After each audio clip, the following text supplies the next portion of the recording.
დილა მშვიდობის.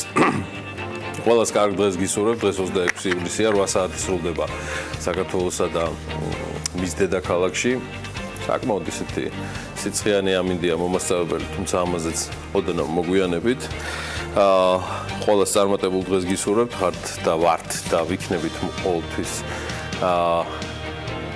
ისინი ერთად, ვინც თulis რომ მათი დილა უნდა იყოს საქმიანი. საინტერესო ინფორმაციით ვიწყებთ. ქართველებს ქონება რომ იზიდავს და მეტადრე უძრავი ქონება საყოველთაოდ არის ცნობილი. იმდენადაც რომ საქართველოს ფარგლებს მიღმაც ინტერესდებიან შეძლებული ქართველების სხვადასხვა აქტივების შეძენა. ხოდა მოკლედ ჩვენც დავინტერესდით, სად იძენენ ყველაზე ხშირად ქართველები უძრავ ქონებას და აგერ შემობადონო ინფორმაცია, ქართველები უძრავ ქონებას ყველაზე ხშირად ესპანეთში, გერმანიაში, შეერთებულ შტატებში, თურქეთში და ტაილანდში ყიდულობენ. ბოლო პერიოდში ქართველების ინტერესმა მოიმატა აღმოსავლეთ ევროპის, ჩეხეთი, პოლონეთი და ახლო აღმოსავლეთის მაგალითად დუბაის მიმართულებითაც. მოკლედ კომპანია Property Abroad-ის ინფორმაციით, რომელიც საზღვარგარეთ უძრავი ქონების რეალიზაციას ახდენს, სადაც გასაყიდი ფასი შეიძლება 20,000 ევროდანაც იწყებოდეს. საზღვარგარეთ უძრავი ქონების ზედაზღვარი კი რამდენიმე ათეულ მილიონ დოლარსაც აჭარბებდეს. საქართველოსთან საზღვარგარეთ ყველაზე ხშირად 100,000 ევროს ფარგლებში ეძებენ უძრავ ქონებას. Property Abroad-ში ამ შემთხვევაში ჩვენს Forbes, ქართულ Forbes უთხრეს, რომ ესპანეთიდან ყველაზე დიდი ინტერესი სწორედ ბარსელონას მიმართულებაზეა. ამასთან ქართველების ინტერესი ხდება ტაილანდში სასტუმრო ნომრების შეძენაზეც, რომლის მფლობელიც დღეს რამდენიმე ქართველია. არის ასეთი შეთავაზებები, სადაც ქონების მხოლოდ გარკვეულ წილს ყიდულობ, რომლის ღირებულება 25,000 დოლარს არ აღემატება. მაგალითად, ამერიკის შეერთებულ შტატებში ქონების წილის შეძენის შემთხვევაში გარკვეული წლების განმავლობაში ფართი ქირავდება, საიდანაც შემოსავალს მფლობელი იღებს. ქართველი მყიდველი ინტერესდება coworking ოფისებში წილის შეძენითაც, რომელიც საქართველოსთვის სიახლეა, თუმცა საზღვარგარეთ ნელ-ნელა საკმაოდ პოპულარული ხდება ძალიან საინტერესო კონცეფციის გამო. უძრავი ქონების შეძენაზე შეთავაზება ყველა ქვეყნისთვის ინდივიდუალურია და კონკრეტული ქვეყნის კანონმდებლობას ეფუძნება. ამბობენ Property Abroad-ში, ესპანეთსა და გერმანიაში უძრავი ქონების ფასი 65,000 ევროდან იწყება. ხშირია დაინტერესება საჩუქრის იმ მშობლების მხრიდან, რომელთა შვილები საზღვარგარეთ სწავლობენ და ბინის ქირის საკმაოდ მაღალი გადასახადის გადახდა უწევთ ყოველთვიურად. ასე რომ სწორედ ეს ის ხუთი ქვეყანაა, რომელიც დღეს შემოგთავაზეთ, სადაც ყველაზე მეტად ეტანებიან ქართველი შეძლებული ქართველები ქონებას. მოდი გადავხედოთ კიდევ ერთ ძალიან საინტერესო რეიტინგს. მსოფლიოში 33 მილიონი ადამიანის ქონება 1 მილიონ დოლარს აღემატება. ეს არის Credit Suisse-ის კვლევა, რომლის მიხედვითაც მაგალითად ამერიკაში ესეთი ადამიანი ცხოვრობს თითქმის 13 მილიონ 600,000, რომელთა ქონება მილიონ დოლარს აღემატება, ეს კი მსოფლიო მილიონერების 41%. აი, აბსოლუტურად ყოფილი დეტალურად არის ახლა ჩვენს გრაფიკაზე, რომელსაც ნახავთ. შვეიცარიაში მოქალაქეების 12%-ია მილიონერი. ქვეყანაში 6 მილიონ 190,000 სრულწლოვანი ადამიანი ცხოვრობს და მათგან მილიონ დოლარზე მეტ ქონებას 716,000 ადამიანი ფლობს. ქვეყანაში სიმდიდრის საშუალო მაჩვენებელი თითო ზრდასრულ მოსახლეზე, მეგობრებო, 254,000 დოლარს შეადგენს. ამიტომაც არის შვეიცარია პირველ ადგილზე და თქვენ ამას ხედავთ. და გასაგები მიზეზების გამოც შვეიცარია მსოფლიოს იმ ქვეყნებს შორის პირველ ადგილზეა, როგორც გრაფიკაზე ჩანს, სადაც მსოფლიოში ყველაზე მეტი მილიონერი ცხოვრობს. მაგალითად, ავსტრალიაში 1,60,000 მილიონერი ცხოვრობს, როგორც ეს Credit Suisse-მა დაითვალა და ქვეყანაში 17 მილიონ 100,000 დასრული მოსახლეა და სიმდიდრის საშუალო მაჩვენებელი 162,815 დოლარს აღწევს. მათ ყავთ ამ შემთხვევაში უკვე კანადაზე გადავიდეთ. კანადას ყავს 28 მილიონიან კანადას ყავს მილიარდ უკაცრავად 1,117,000 მილიონერი. სადაც სიმდიდრის საშუალო მაჩვენებელი თითოეულ დასულ მოსახლეზე 96,000 დოლარია.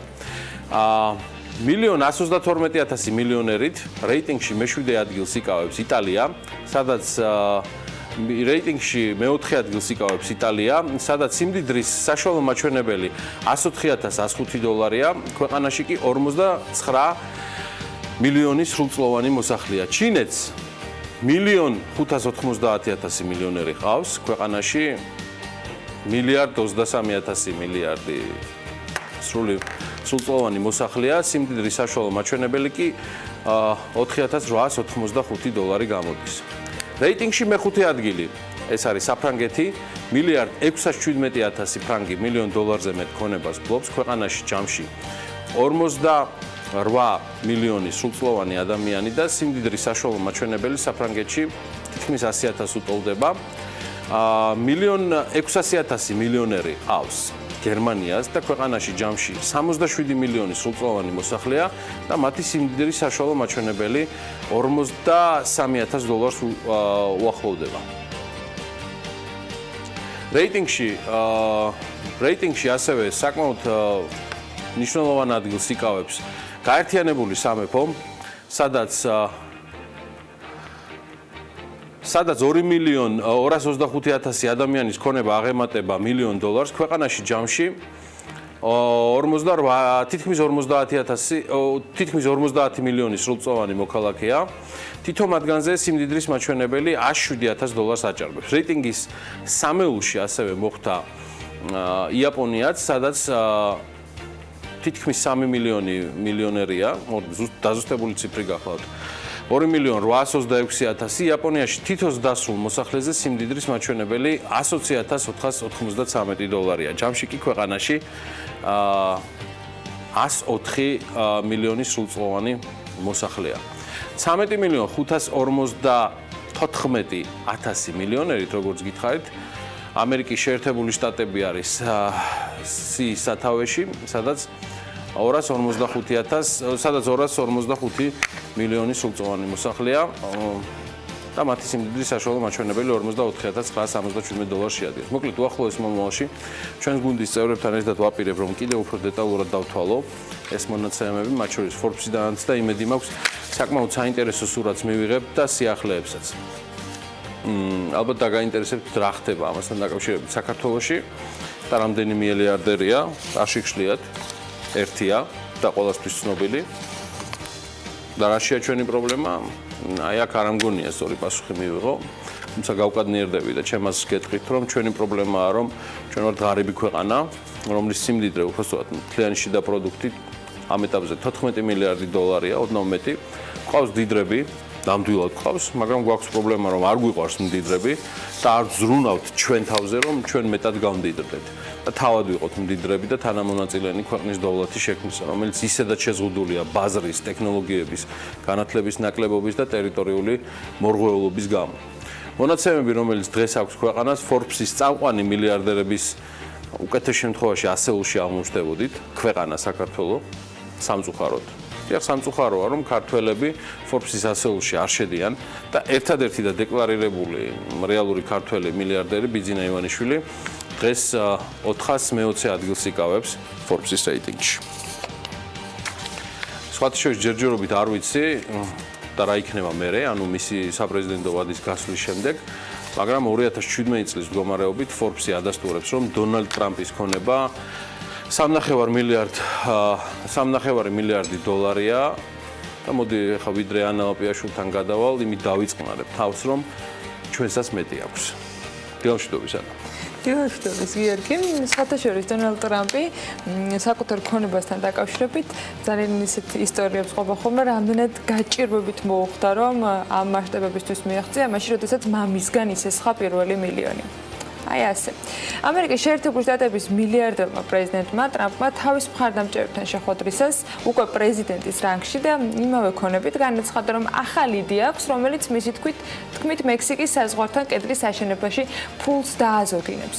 მე აღმაშენებელი ვარ და როდესაც რაღაც უნიკალური მშენებლობაზე მსჯელობთ, საუბრობთ სამხრეთის საზღვარზე, სადაც მზე აშუქებს, სადაც სიცხეა და გადავწყვიტეთ, რომ კედლის მშენებლობისას ეს იქნებოდა კედელი, რომელიც მზის ენერგიაზე იმუხტება ის წარმოქმნის ენერგიას და საკუთარ თავს დააფინანსებს.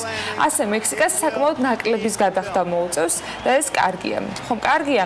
მიმართა დონალდ ტრამპმა დამსწრე საზოგადოებას. პირველები ხართ, ვისაც ეს უთხარი, იქეთ დაამონოთა კიდეც იქ მყოფი ადამიანები და აღნიშნა, რომ მზის პანელები ლამაზი იქნება, უბრალოდ რაც უფრო მაღალი იქნება კედელი, მით მეტად ღირებული იქნება ის, თუ რას გამოიმუშავებს შემდეგ უკვე ეს დამონტაჟებული პანელები. ტრამპის წინასაარჩევნო ერთ-ერთი მთავარი დაპირება ალბათ გახსოვთ კიდეც, რომ სწორედ მექსიკასთან საზღვარზე კედლის აშენება იყო, რომლითაც მისი თქმით ამერიკის კრიმინალებისაგან და იმიგრანტებისაგან დაცვა უნდა მოხდეს. მექსიკა კედლის მშენებლობაში ფულის გადახდას არ აპირებს. ტრამპს კი როგორც ჩანს, სხვა თანხებთან დაკავშირებით საკმარისი მობილიზაცია არ შეუძლია და სწორედ ამიტომ სთხოვს თავად მექსიკას, რომ მის საზღვარზე კედლის აშენებაში ფულიც გადაიხადოს. სხვათა შორის ილონ მასკის კომპანია ვაშინგტონსა და ნიუ-იორკს შორის მიწისქვეშა გვირების გაყვანის ნებართვის მიღებასთან დაკავშირებით გაავრცელა განცხადება. ეს ტრამპის კიდევ ერთი განსაკუთრებით გამორჩეული პროექტი იქნება და ამის შესახებ თავად ბიზნესმენმა დაწერა Twitter-ზე. ესაა მივიღეს ზეპირი შეთანხმება ხელისუფლებისაგან, რომ The Boring Company-ს გვირების მშენებლობაზე ნიუ-იორკიდან ფილადელფიისა და ბილტმორის გავლით ვაშინგტონამდე, ნიუ-იორკიდან ვაშინგტონამდე გზას სულ რაღაც 29 წუთი დაჭირდება, აღნიშნავს მასკი. მისი განცხადებით გვირაბი ქალაქის ცენტრებს დააკავშირებს ერთმანეთსა და ამას გარდა ყველა ქალაქიდან ათობით გასასვლელი და შესასვლელი იქნება დამონტაჟებული. ეს კი როგორც აღმოჩნდა, საკმაოდ მოულოდნელი იყო თავად ამერიკელებისთვის და განსაკუთრებით ახლოვნება გამოიწვია ამ შესაძლებლობამ. აი ოფიციალურ დასტურს მიიღებს თუ არა მასკი უკვე ადმინისტრაციისაგან, ეს მოგვიანებით გახდება ცნობილი. იქამდე მან ეს ყველაფერი Twitter-ის მის მიმდევრებს გაუზიარა საკმაოდ მოკლე ინფორმაციით, თუმცა როგორც ჩანს, იმდენად მნიშვნელოვანი ამბავი იყო, რომ ერთმა ტვიტმა სრულად მსოფლიოს მასშტაბით ინფორმაციის გავრცელება გამოიწვია. მასკის ტვიტები ბოლო დღეებში განსაკუთრებით აქტუალურია. რამდენიმე დღის წინ ილონ მასკმა Twitter-ზე მარკ ცუკერბერგის ლაივ ინტერვიუს რადიკალურად განსხვავებული პოზიციით უპასუხა. Facebook Live ინტერვიუს დროს მარკ ცუკერბერგმა ერთ-ერთი მომხმარებლის შეკითხვას, რომელიც ხელოვნურ ინტელექტს უკავშირდებოდა, უპასუხა, კერძოდ მასთან დაკავშირებულ საფრთხეებზე საუბრობდა. მეცნიერებისა და ბიზნესმენების ნაწილი, მათ შორის ილონ მასკი, ხელოვნურ ინტელექტს ჩვენი ცივილიზაციის ყველაზე დიდ გამოწვევად და ერთ-ერთ მთავარ საფრთხედ მიიჩნევს. Facebook-ის დამფუძნებელს და ხელმძღვანელს მარკ ცუკერბერგს კი ამაზე განსხვავებული აზრი აქვს და თვლის, რომ სურათი ბევრად ოპტიმისტურია, ხოლო ის ადამიანები, რომლებიც AI-ის, ანუ artificial intelligence დემონიზაციას ცდილობენ, უპასუხისმგებლოები არიან. არ მესმის იმ ადამიანების, რომლებიც ცდილობენ აპოკალიფტური სურათი დაგვიხატონ. ეს ძალიან ნეგატიური მოვლენაა და ვფიქრობ, უპასუხისმგებლოც კი მომავალ 5 წელიწადში ხელოვნური ინტელექტი უამრავ ახალ შესაძლებლობას მოგცემს. თუ ხელოვნური ინტელექტის წინააღმდეგ გამოდიხარ, ესე იგი ეწინააღმდეგები უსაფრთხო მანქანებს, რომლებიც ავარიებში არ მოხდებიან. ეწინააღმდეგები ადამიანებისთვის დიაგნოზის უკეთ და დროულ დასმას, განაცხადა ცუკერბერგმა. სწორედ ამ განცხადებას უპასუხა ელონ მასკმა და აღნიშნა, რომ ამ თემაზე Facebook-ის დამფუძნებელთან საუბარი ბევრჯერ ქონია, თუმცა მისი შეფასებით, ანუ ელონ მასკის შეფასებით, მარკ ცუკერბერგს შეზღუდული წარმოდგენები აქვს. როგორია? სხვათა შორის მან ასევე Twitter-ზე განაცხადა ის, რომ ხელოვნურ ინტელექტთან დაკავშირებით და მის განვითარებაზე, როგორც პროგრამული მხარის, ასევე ნაწილობრივ იმ მიმართულებით, რომელიც უკავშირდება სწორედ ამ მოწყობილობის შემდგომ განვითარებას, გაორმაგებული არის და განვითარების ეს ტემპები განაპირობებს კიდეც იმ საფრთხეებს, რომელიც შესაძლოა ხელოვნური ინტელექტის შექმნა მომავალში განაპირობოს. რამდენად მართალია ცუკერბერგი ან მასკი ამას მომავალი გვიჩვენებს და არც თუ შორეული, თუმცა ისიც უნდა აღინიშნოს, რომ ხელოვნური ინტელექტი სწრაფად ვითარდება და Google-ის შექმნელმა ხელოვნური ინტელექტის მეორე ხელოვნურ ინტელექტთან საერთოდ ახალი ენაც კი გამოიგონა, რომელიც სხვათა შორის ადამიანებისთვის სრულიად გაუგებარია და ვერც კი მიხვდებით და ვერც დასკვნას გამოიტანთ, რაზე ლაპარაკობენ ეს ბოტები ერთმანეთში. ხო, საინტერესო იქნება. მოდი ვნახოთ კიდე რა მოხდა 26 ივლისს საქართველოში და მსოფლიოში. ამისთვის ჩვენი კალენდრის კოლაჟი, რომელიც ნინო ლონგურაშვილმა და შალო ბერაძემ მოამზადეს. 1798 წლის 26 ივლისს ნიუ-იორკი გახდა ამერიკის შეერთებული შტატების მე-11 შტატი. ნიუ-იორკი ამერიკის ყველაზე დიდი და ჩრდილოეთ ამერიკის ყველაზე მჭიდროდ დასახლებული ქალაქია. მის აგლომერაციაში 22 მილიონზე მეტი ადამიანი ცხოვრობს. ნიუ-იორკი საერთაშორისო ფინანსების, პოლიტიკის, გართობისა და კულტურის ცენტრია. მსოფლიოს ერთ-ერთი უმნიშვნელოვანესი გლობალური ქალაქი გამოირჩევა მუზეუმებით, გალერეათა სამხატვრო საშემსრულებლო დაწესებულებათა და უმაღლეს სასწავლებელთა, მედიის, საერთაშორისო კორპორაციათა და საფინანსო ბაზართა შეუდარებელი რაოდენობით. აქ მდებარეობს გაეროს შტაბ-ბინაც. ქალაქი შედგება 5 რაიონისაგან: ბრონქსი, ბრუკლინი, მანჰეტენი, კუინზი და სტეიტ აილენდი. ნიუ-იორკში ყოველწლიურად უამრავი ემიგრანტი ჩადის როგორც მსოფლიოს 180 ქვეყნიდან, ასევე ამერიკის შეერთებული შტატებიდან. ამჟამად ნიუ-იორკში კრიმინალის ყველაზე დაბალი დონეა სხვა დიდ ამერიკულ ქალაქებთან შედარებით. 1791 წლის 26 ივლისს დაიბადა ფრანც ქსავიერ ვოლფგანგ მოცარტი. ავსტრიელი კომპოზიტორი, პიანისტი, დირიჟორი და მუსიკალური პედაგოგი. ის განთქმულია როგორც ვოლფგანგ ამადეუს მოცარტის შვილი. ის იყო ვოლფგანგ ამადეუსისა და კონსტანცია მოცარტის შვილი.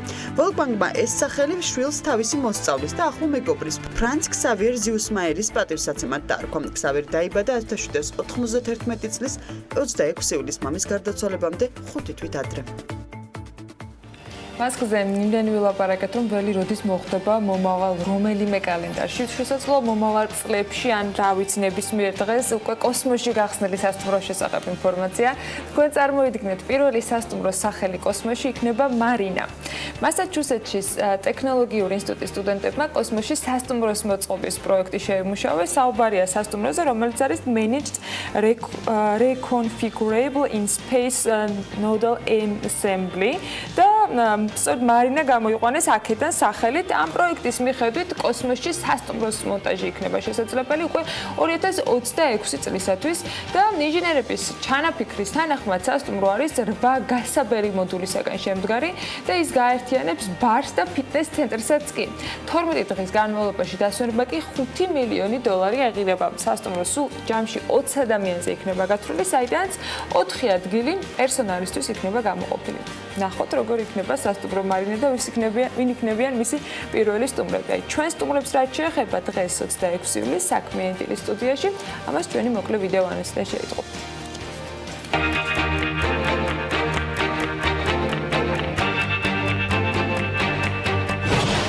26 ივლისის საქმიანად დაწყებისათვის დილიდან ზრუნავენ. შოთა ღვინეფაძე, თავისუფალი უნივერსიტეტის მათემატიკისა და კომპიუტერული მეცნიერებების სკოლის ასოცირებული დეკანი. სალომე ვახტანგაძე, თავისუფალი უნივერსიტეტის ლექტორი. ნინო ზამბახიძე, საქართველოს ფერმერთა ასოციაციის თავმჯდომარე. მაია მიქავა, ზუგდიდის აგროსახლის დირექტორი. თეთია ჩაფიჯაძე მასპინძლობს ფრუტილიას დამფუძნებელს ვახტანგ ბეჟიდაშვილს. პირდაპირ ეთერში თბილისის მერი დავით ნარმანია შემოგვიერთდება და ბექა ბაციკაძე, ზაზა აბაშიძე და სანდრო ცნობილაძე ქართულ ფეხბურთში დახარჯულ ფულს საქმიან დილაში დაითვლიან. მასპინძლობს დეპუტატ ბექა ოდიშარიას.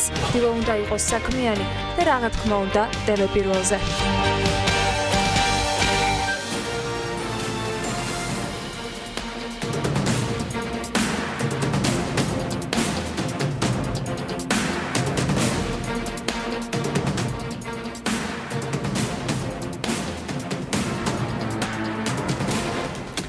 ბიზნეს სიახლეებით განვაგრძობთ საქმიან დილას. წლის პირველ 6 თვეში რეზიდენტი ემიგრანტების მიერ გამოშვებული საგადასახადო ბარათებით ქვეყნის გარეთ განხორციელებულმა ოპერაციებმა 598 მილიონ 193,328 ლარი შეადგინა, რაც გასული წლის ამავე პერიოდთან შედარებით 25%-ით გაზრდილი მაჩვენებელია.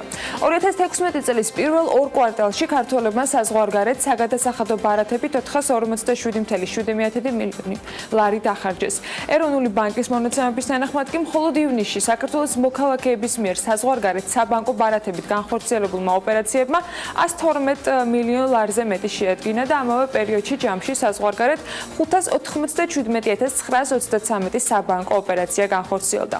წლის პირველ კვარტალში ქართველების მიერ საზღვარგარეთ საგადასახადო ბარათებით 318,8 მილიონი ლარის ოპერაციები შესრულდა. თბილისის ბიუჯეტი 4,5 მილიონი ლარით იზრდება. მართველი გუნდის განმარტებით ბიუჯეტის ზრდა სოციალური დაცვის მიმართულების და საბავშვო ბაღების დაფინანსების ზრდით არის გამოწვეული. დედაქალაქის მერი ამბობს, რომ თბილისის ბიუჯეტის ზრდა დაკავშირებულია ადმინისტრაციული მოსაკრებლიდან ბიუჯეტში შემოსავლების გაზრდით. დავით ნარმანია განმარტავს, რომ გამოიკვეთა ის პრიორიტეტული მიმართულებები, სადაც თანხის დამატება იყო საჭირო. ოპოზიცია ცვლილებას მხარს არ უჭერს და აცხადებს, რომ ამ ინიციატივის რეალური მიზანი ქართული ოცნების წინასაარჩევნო კამპანიის დაფინანსება გახდა. ისინი კორუფციაზე მინიშნებასაც აკეთებენ. მიიჩნევენ, რომ ბაღების დაფინანსების გაზრდა იქ მომუშავე ოცნების აქტივისტების დაფინანსებაზე დაიხარჯება. 15 ივლისიდან საქართველოს რკინიგზაში დოკუმენტ ბრუნვის ელექტრონული სისტემა უკვე ამოქმედება. რკინიგზა პირველი კომპანია რეგიონში, რომელმაც მსგავსი სისტემა დანერგა და ეს სიახლე ადგილობრივ გადამზიდავებს სატვირთო გადაზიდვების დოკუმენტირების ელექტრონულ ფორმატში წარმოების შესაძლებლობას აძლევს. რკინიგზის კლიენტები ეგრეთ წოდებული ერთი ფანჯრის პრინციპით ნებისმიერი ადგილიდან განაცხადის გაკეთებას და ყველა საჭირო საბუთის ელექტრონულ ფორმატში წარმოება შეძლებენ.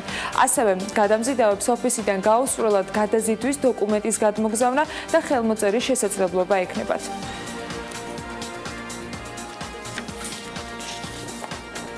რამდენიმე თვიანი პაუზის შემდეგ აგარის შაქარმა მუშაობა განაახლა. კომპანიის დირექტორმა ალხან ალიზადემ საქმის კურსს განუცხადა, რომ წარმოება დაახლოებით 1 თვე რაც განახლდა. ის ამბობს, რომ ნედლეულის ფასები შემცირებულია, რამაც კომპანიას მუშაობის გაგრძელების საშუალება მისცა.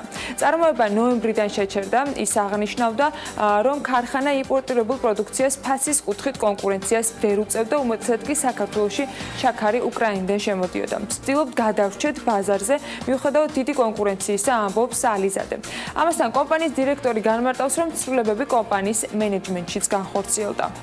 საქმის კურსის ინფორმაციით კი აგარის შაქარი ქართული მენეჯმენტის დიდმა ნაწილმა დატოვა.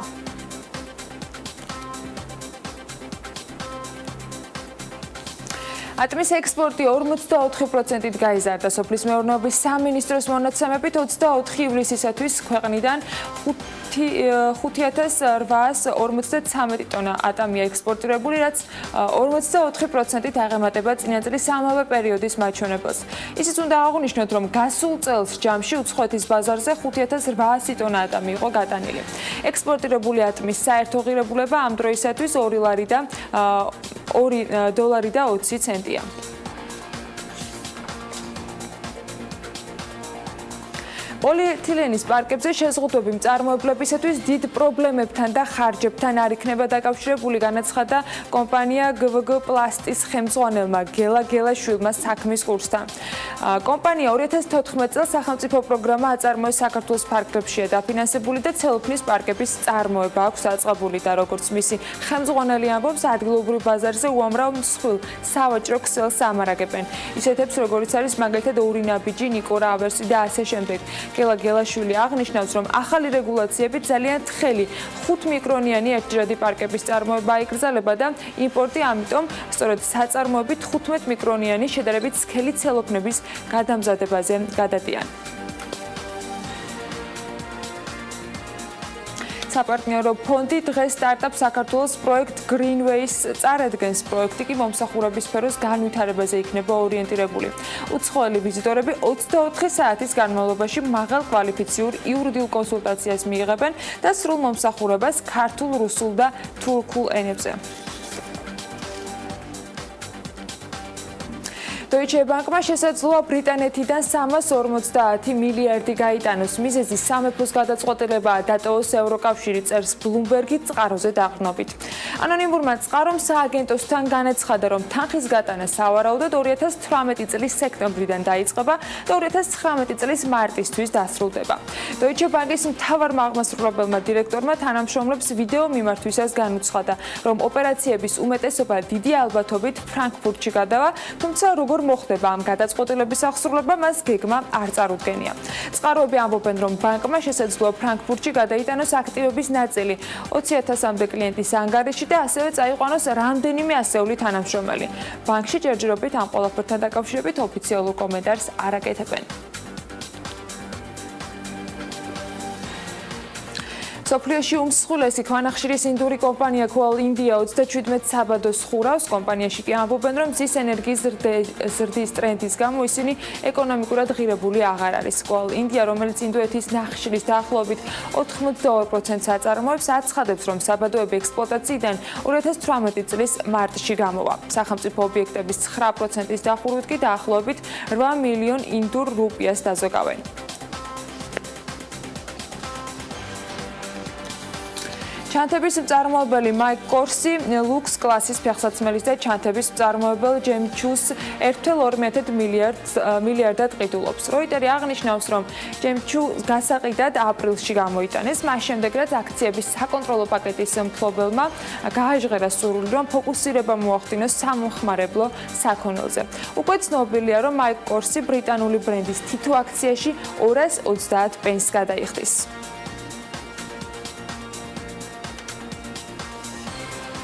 დღევანდელ დღის წესრიგსაც უნდა გადავხედოთ და უნდა აღვნიშნოთ, რომ დღეს რიგარეშე სხდომა საკანონმდებლო ორგანოში დაგეგმილი, სწორედ ამიტომ 12-ის ნახევარზე ბიუროს წევრები შეიკრიბებიან ქუთაისის პარლამენტში. 12 საათზე კი უკვე რიგარეშე სესიის პლენარული სხდომა დაიწყება.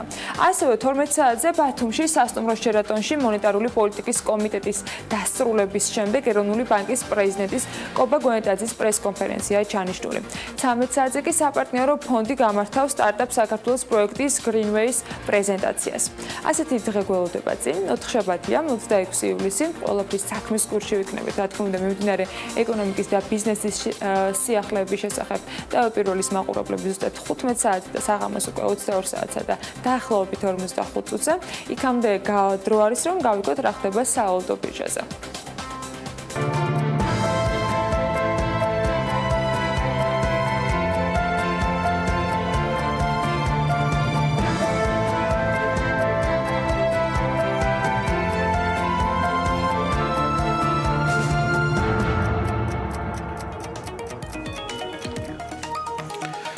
ეროვნული ბანკის მიერ გამოქვეყნებული მონაცემების მიხედვით დოლარი ლარის წყვილი ისევ 2.39 თეთრზეა, ევროს ფასი 2 ლარი და 79 თეთრია, ევრო გამყარდა ლართან მიმართებაში, ლირას ფასი 67 თეთრია, ბრიტანული ფუნტ სტერლინგს შეიძენ 3 ლარად და 12 თეთრად, უკრაინული გრივნა კი 93 თეთრზე მრგვალდება.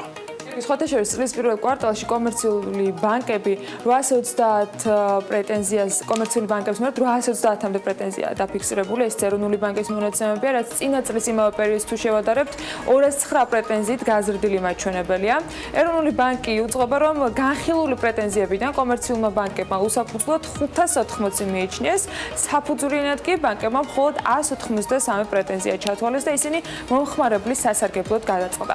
დაფიქსირებული პრეტენზიები საბანკო პროდუქტების მიხედვით ყველაზე დიდი წილი ტრადიციულად მიმდინარე ანგარიშებს ეხება. წლის 3 თვეში ასეთი 221 პრეტენზია დაფიქსირდა. 146 პრეტენზია კი სამომხმარებლო სესხებს უკავშირდება, 80 მომენტალურ განმეორებასთან დაკავშირებულ პრობლემებს, საკრედიტო ბარათებთან დაკავშირებით კი კომერციულ ბანკებში ჯამში 3 თვეში 72 პრეტენზია დაფიქსირდა.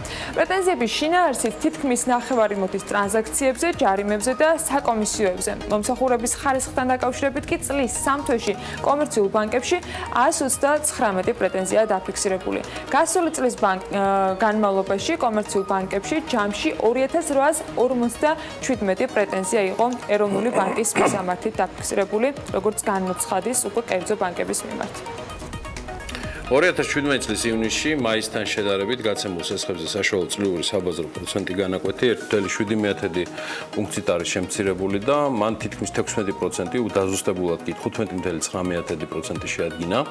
ლარში გაცემულ სესხებზე განაკვეთი 2% პუნქტით შემცირდა და 20.6%-იან ნიშნულზე განისაზღვრა. უცხოურ ვალუტაში გაცემულ სესხებზე კი ივნისში განაკვეთი 0.4 პუნქტით არის შემცირებული და 8.3% შეადგინა. ივნისში მიმდინარე წელს წინა თვესთან თქვენ წარმოიდგინეთ წინა თვე კი მაისი იყო, შედარებით საქართველოს კომერციული ბანკების მიერ ლარში გაცემული სესხების მოცულობა ბანკთაშორისი სესხების გარეშე 256 მილიონ ლარში ადგენს, ხოლო უცხოურ ვალუტაში გაცემული სესხები 9 მილიონი დოლარით განისაზღვრა, უკაცრავად გაიზარდა ბოლო 1 წელიწადში ლარში გაცემული სესხები 2.1%-ით არის გაზრდილი, ხოლო უცხოურ ვალუტაში გაცემული სესხები კი 1.6 მილიონი დოლარით არის შემცირებული. საერთო სესხებში უცხოურ ვალუტაში გაცემული სესხების წილი 59%-ზე დაფიქსირდა, 1 წლის მერე ეს მაჩვენებელი 65.4% იყო. ივნისში ვადაგადაცილებული სესხების მოცულობა 16.4 მილიონი ლარით შემცირდა და 438 მილიონი ლარი შეადგინა. მთლიანი საკრედიტო პორტფელის მიმართ ვადაგადაცილებული სესხების მოცულობა 2.3%-ია, რაც მაღალი მაჩვენებელი არ არის. აღნიშნული მაჩვენებელი 2016 წლის 1 ივლისს 2.26% იყო. ამინდის პროგნოზის დროა, რომელსაც ანალაპიაშვილი გაგვაცნობს.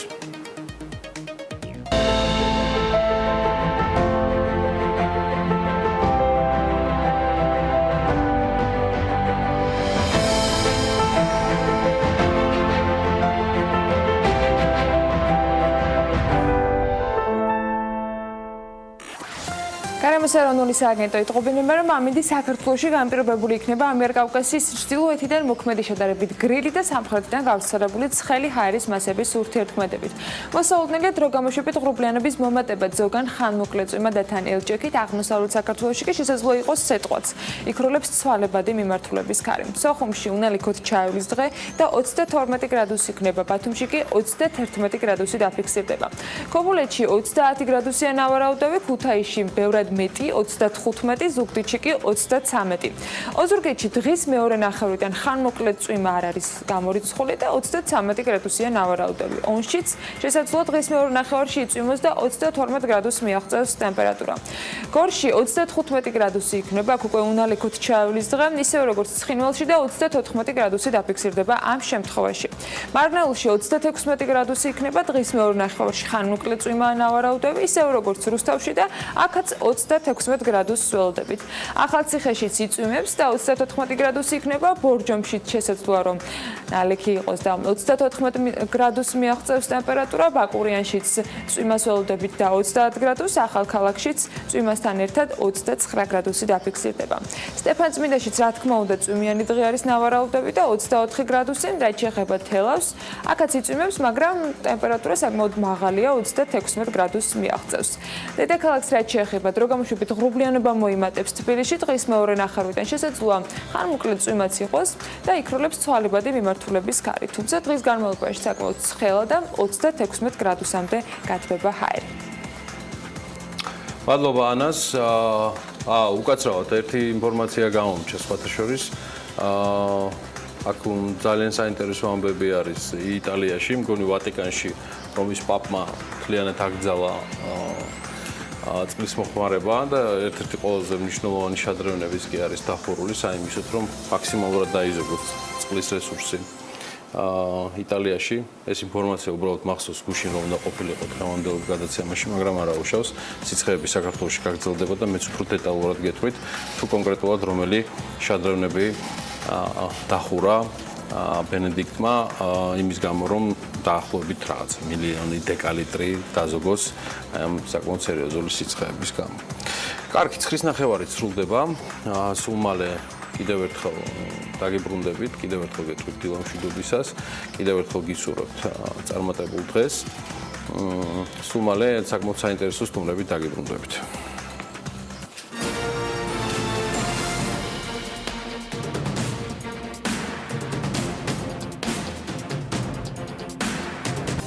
ეკონომიკის შემდეგ საქმიანი დილით განვაგრძობთ ეთერს და საკმაოდ საინტერესო თემაზეც ვისაუბრებთ ჩვენ სტუმრებთან. მე-19 საუკუნეში საქართველოში წერა-კითხვის გამავრცელებელი საზოგადოების შექმნა შესაძლოა ერთ-ერთი მთავარი განმაპირობებელიც აღმოჩნდა იმისთვის, რომ დღეს საქართველოში წერა-კითხვის ცოდნის დონით მსოფლიო ქვეყნების ჩამონათვალში უპირობოდ ხვდებით.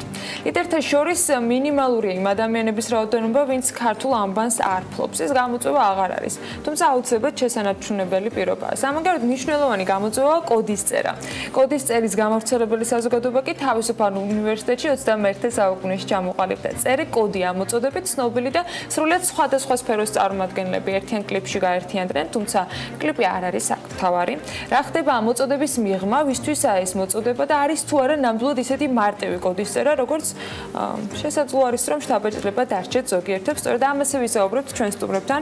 შოთა ღვინეფაძეს თავისუფალი უნივერსიტეტის მათემატიკის და კომპიუტერული მეცნიერების სკოლის ასოცირებულ დეკანს და სალომე ვახტანგაძეს თავისუფალი უნივერსიტეტის ლექტორს მასპინძლობთ საქმიანობაში. მოგესალმებით.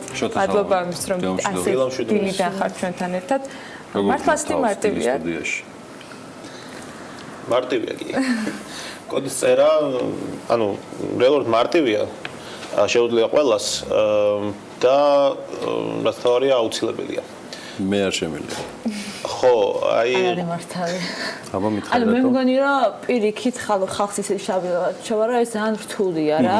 ანუ მიზეზი რის გამოც ადამიანები არ იხედებიან რეალურად და ძალიანაც არ ინტერესებიან ამ სფეროში არის ის რომ გონიათ რომ ეს ყველაფერი არის რაღაც შავი ყუთი რომელიც არ შეუძლიათ გაიგონ რა.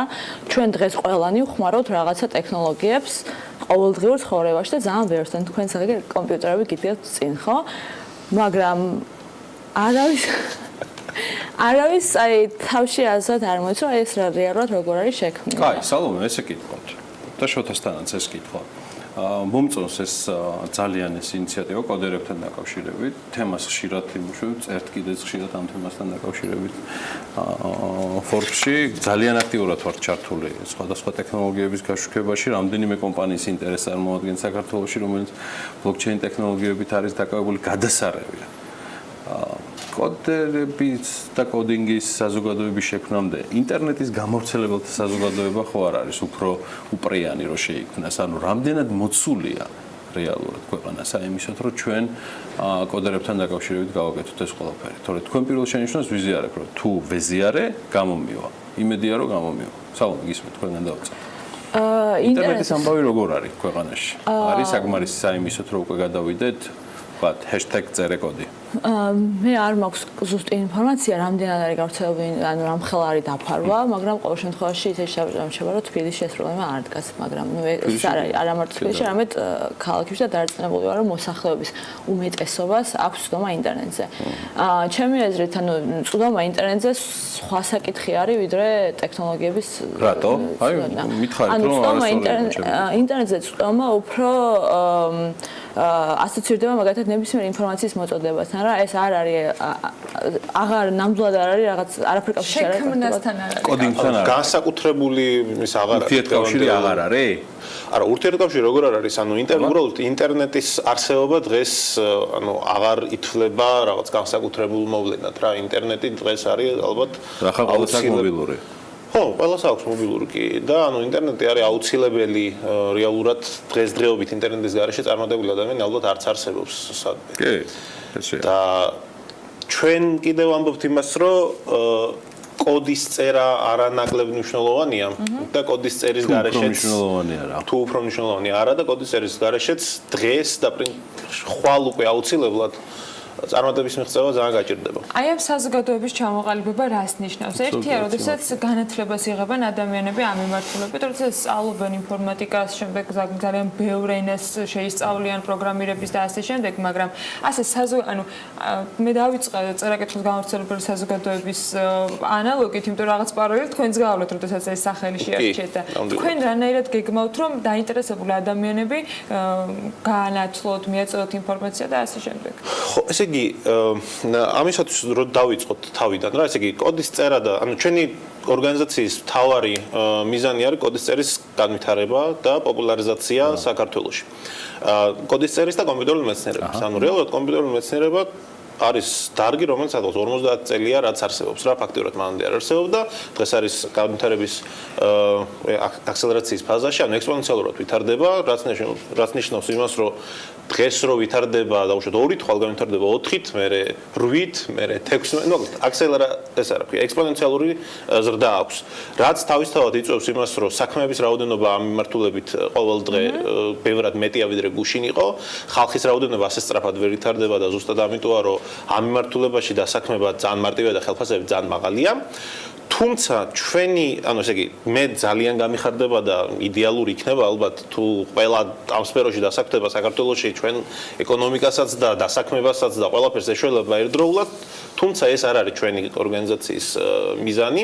ჩვენი ორგანიზაციის მიზანია, რომ პირიქით სხვა სფეროს წარმომადგენლებმა, რომლებიც არ იქნებიან მანამდე პროგრამისტები და არ იქნებიან მანამდე კომპიუტერული მეცნიერების სფეროში ჩართული ხალხი, აი მათაც იცოდნენ კოდის წერა. ეს არ ხდება ერთ კვირაში, სამ კვირაში, ერთ თვეში, ან თუნდაც რა თქმა უნდა, ეს არის პროცესი, ანუ ჩვენ თავიდან დავიწყეთ ის, რომ ანუ გავაკეთეთ ეს კლიპი და კიდევ გავაკეთეთ რამოდენიმე ლექცია, კიდევ ვაპირებთ ღია ლექციების გაკეთებას და სხვადასხვა კლიპების გაკეთებას, რათა საზოგადოებაში დაიწყოს მსჯელობა ამ თემაზე. ანუ დაინტერესება მოხდეს კოდირებით, თუ კოდირების შესწავლა მოხდეს? არა, ჯერ დაინტერესება უნდა მოხდეს, ცხადია, ჩვენი საბოლოო მიზანი არის ის, რომ ყველამ აბსოლუტურად კოდის წერა ისწავლოს და ნუ სკოლებში ისწავლებოდეს და ასე შემდეგ. ანუ ეს მიზანი და რომელმაც ძალიან მეიქცია ყურადღება და რომთან დაკავშირებითაც პრინციპში მსჯელობა სხვა მიმართულებითაც ქონია ამ სტუდიაში, უკავშირდება იმას, რომ სკოლებში უნდა ისწავლებოდეს კოდირება. აი ამასთან დაკავშირებით მინდა რომ თქვენი მოსაზრება მოსწავლეთ, რამდენად მნიშვნელოვანი არის ეს და რამდენად დამაზიანებელი შეიძლება აღმოჩნდეს ის გადაწყვეტილება, რომელთაც გაუქმდა ინფორმატიკის სწავლებები სკოლებში. ჩემი აზრით ძალიან მნიშვნელოვანია, იმიტომ რომ აი როგორც შოთამ თქვა, დღეს უკვე ეს ძალიან რელევანტურია და ძალიან ბევრი საგანი ისწავლება სკოლებში, შეიძლება ანუ იქნა ყველა პროგრამისტი არ გამოვიდეს, მაგრამ კარგია, როცა ზოგადი განათლება ამ სფეროში გვექნება. მაგალითად, ნებისმიერ საგანი, რაც გისწავლიათ, რომ აიღოთ ბიოლოგია, ნუ ჩვენ არ გამოვედით ბიოლოგები, მაგრამ კარგია, რომ რაღაცა ვიცით, მაგალითად, ანატომია და ცოტა რაღაცა ადამიანები როგორ არის აგებული. მსგავსად კარგი იქნება თუ ჩემი აზრით პროგრამირებაც ცოტა რაღაცა იქნება სკოლებში, რაც ანუ ერთი კიდე ეს რასაც უწყობს ხელს ის არის, რომ რეალურად გაცნობა ხდება ამ სფეროსთან ბავშვების და რამაც შეიძლება შემდეგ დააინტერესოს ეს ბავშვები, იმიტომ რომ ძალიან ბევრი ადამიანი მარტ კი იციან, რომ ეს არის შესაძლებლობა და შეუძლიათ რომ ეს ისწავლონ და ამას ემსახურება ეს და რატომ არის ეს ყველაფერი შესაძლებელი, თუნდაც რითაც დავიწყეთ ჩვენ საუბარი? რომ ეს ხელმისაწვდომია, არ არის შავი ყუთი, მithumetes არავის არ უნდა კონდეს ფობიები კოდინგთან დაკავშირებით. მოდი ესეთერი აუცილებლად გამოვიყენოთ საიმისოდ, რომ ეს გზავნილი თქვენი მხრიდან უკეთესად გაკეთდეს, თუმცა პარალელურ რეჟიმში მოდი ვნახოთ შოთას მიერ დაანონსებული ვიდეო კლიპი, რომელსაც ჩვენ ახლა პირდაპირ ეთერში გავუშვებთ ბარემ და შემდეგ გავაგრძელოთ ჩვენი საუბარი. თუ შეიძლება რომ სტუდიაშიც იყოს ხმა, რომ ჩვენც დავიწყებთ ამ ნარატივით. პროგრამირებას შეუძლია შეცვალოს ჩვენი მომავალი. ცუდია, რომ სკოლებში არ ისწავლება. რატომღაც ყველას გონია, რომ გენიოსი უნდა იყო პროგრამა რომ დაწერო. ან ჩემსავით Google-ში უნდა მუშაობდე. პროგრამირება ძალიან მარტივია. ყველას შეუძლია კოდის წერა. ეს ყველამ უნდა იცოდეს. ცადე შენც. მე გამომივიდა. შენს ადვილად გამოგივა.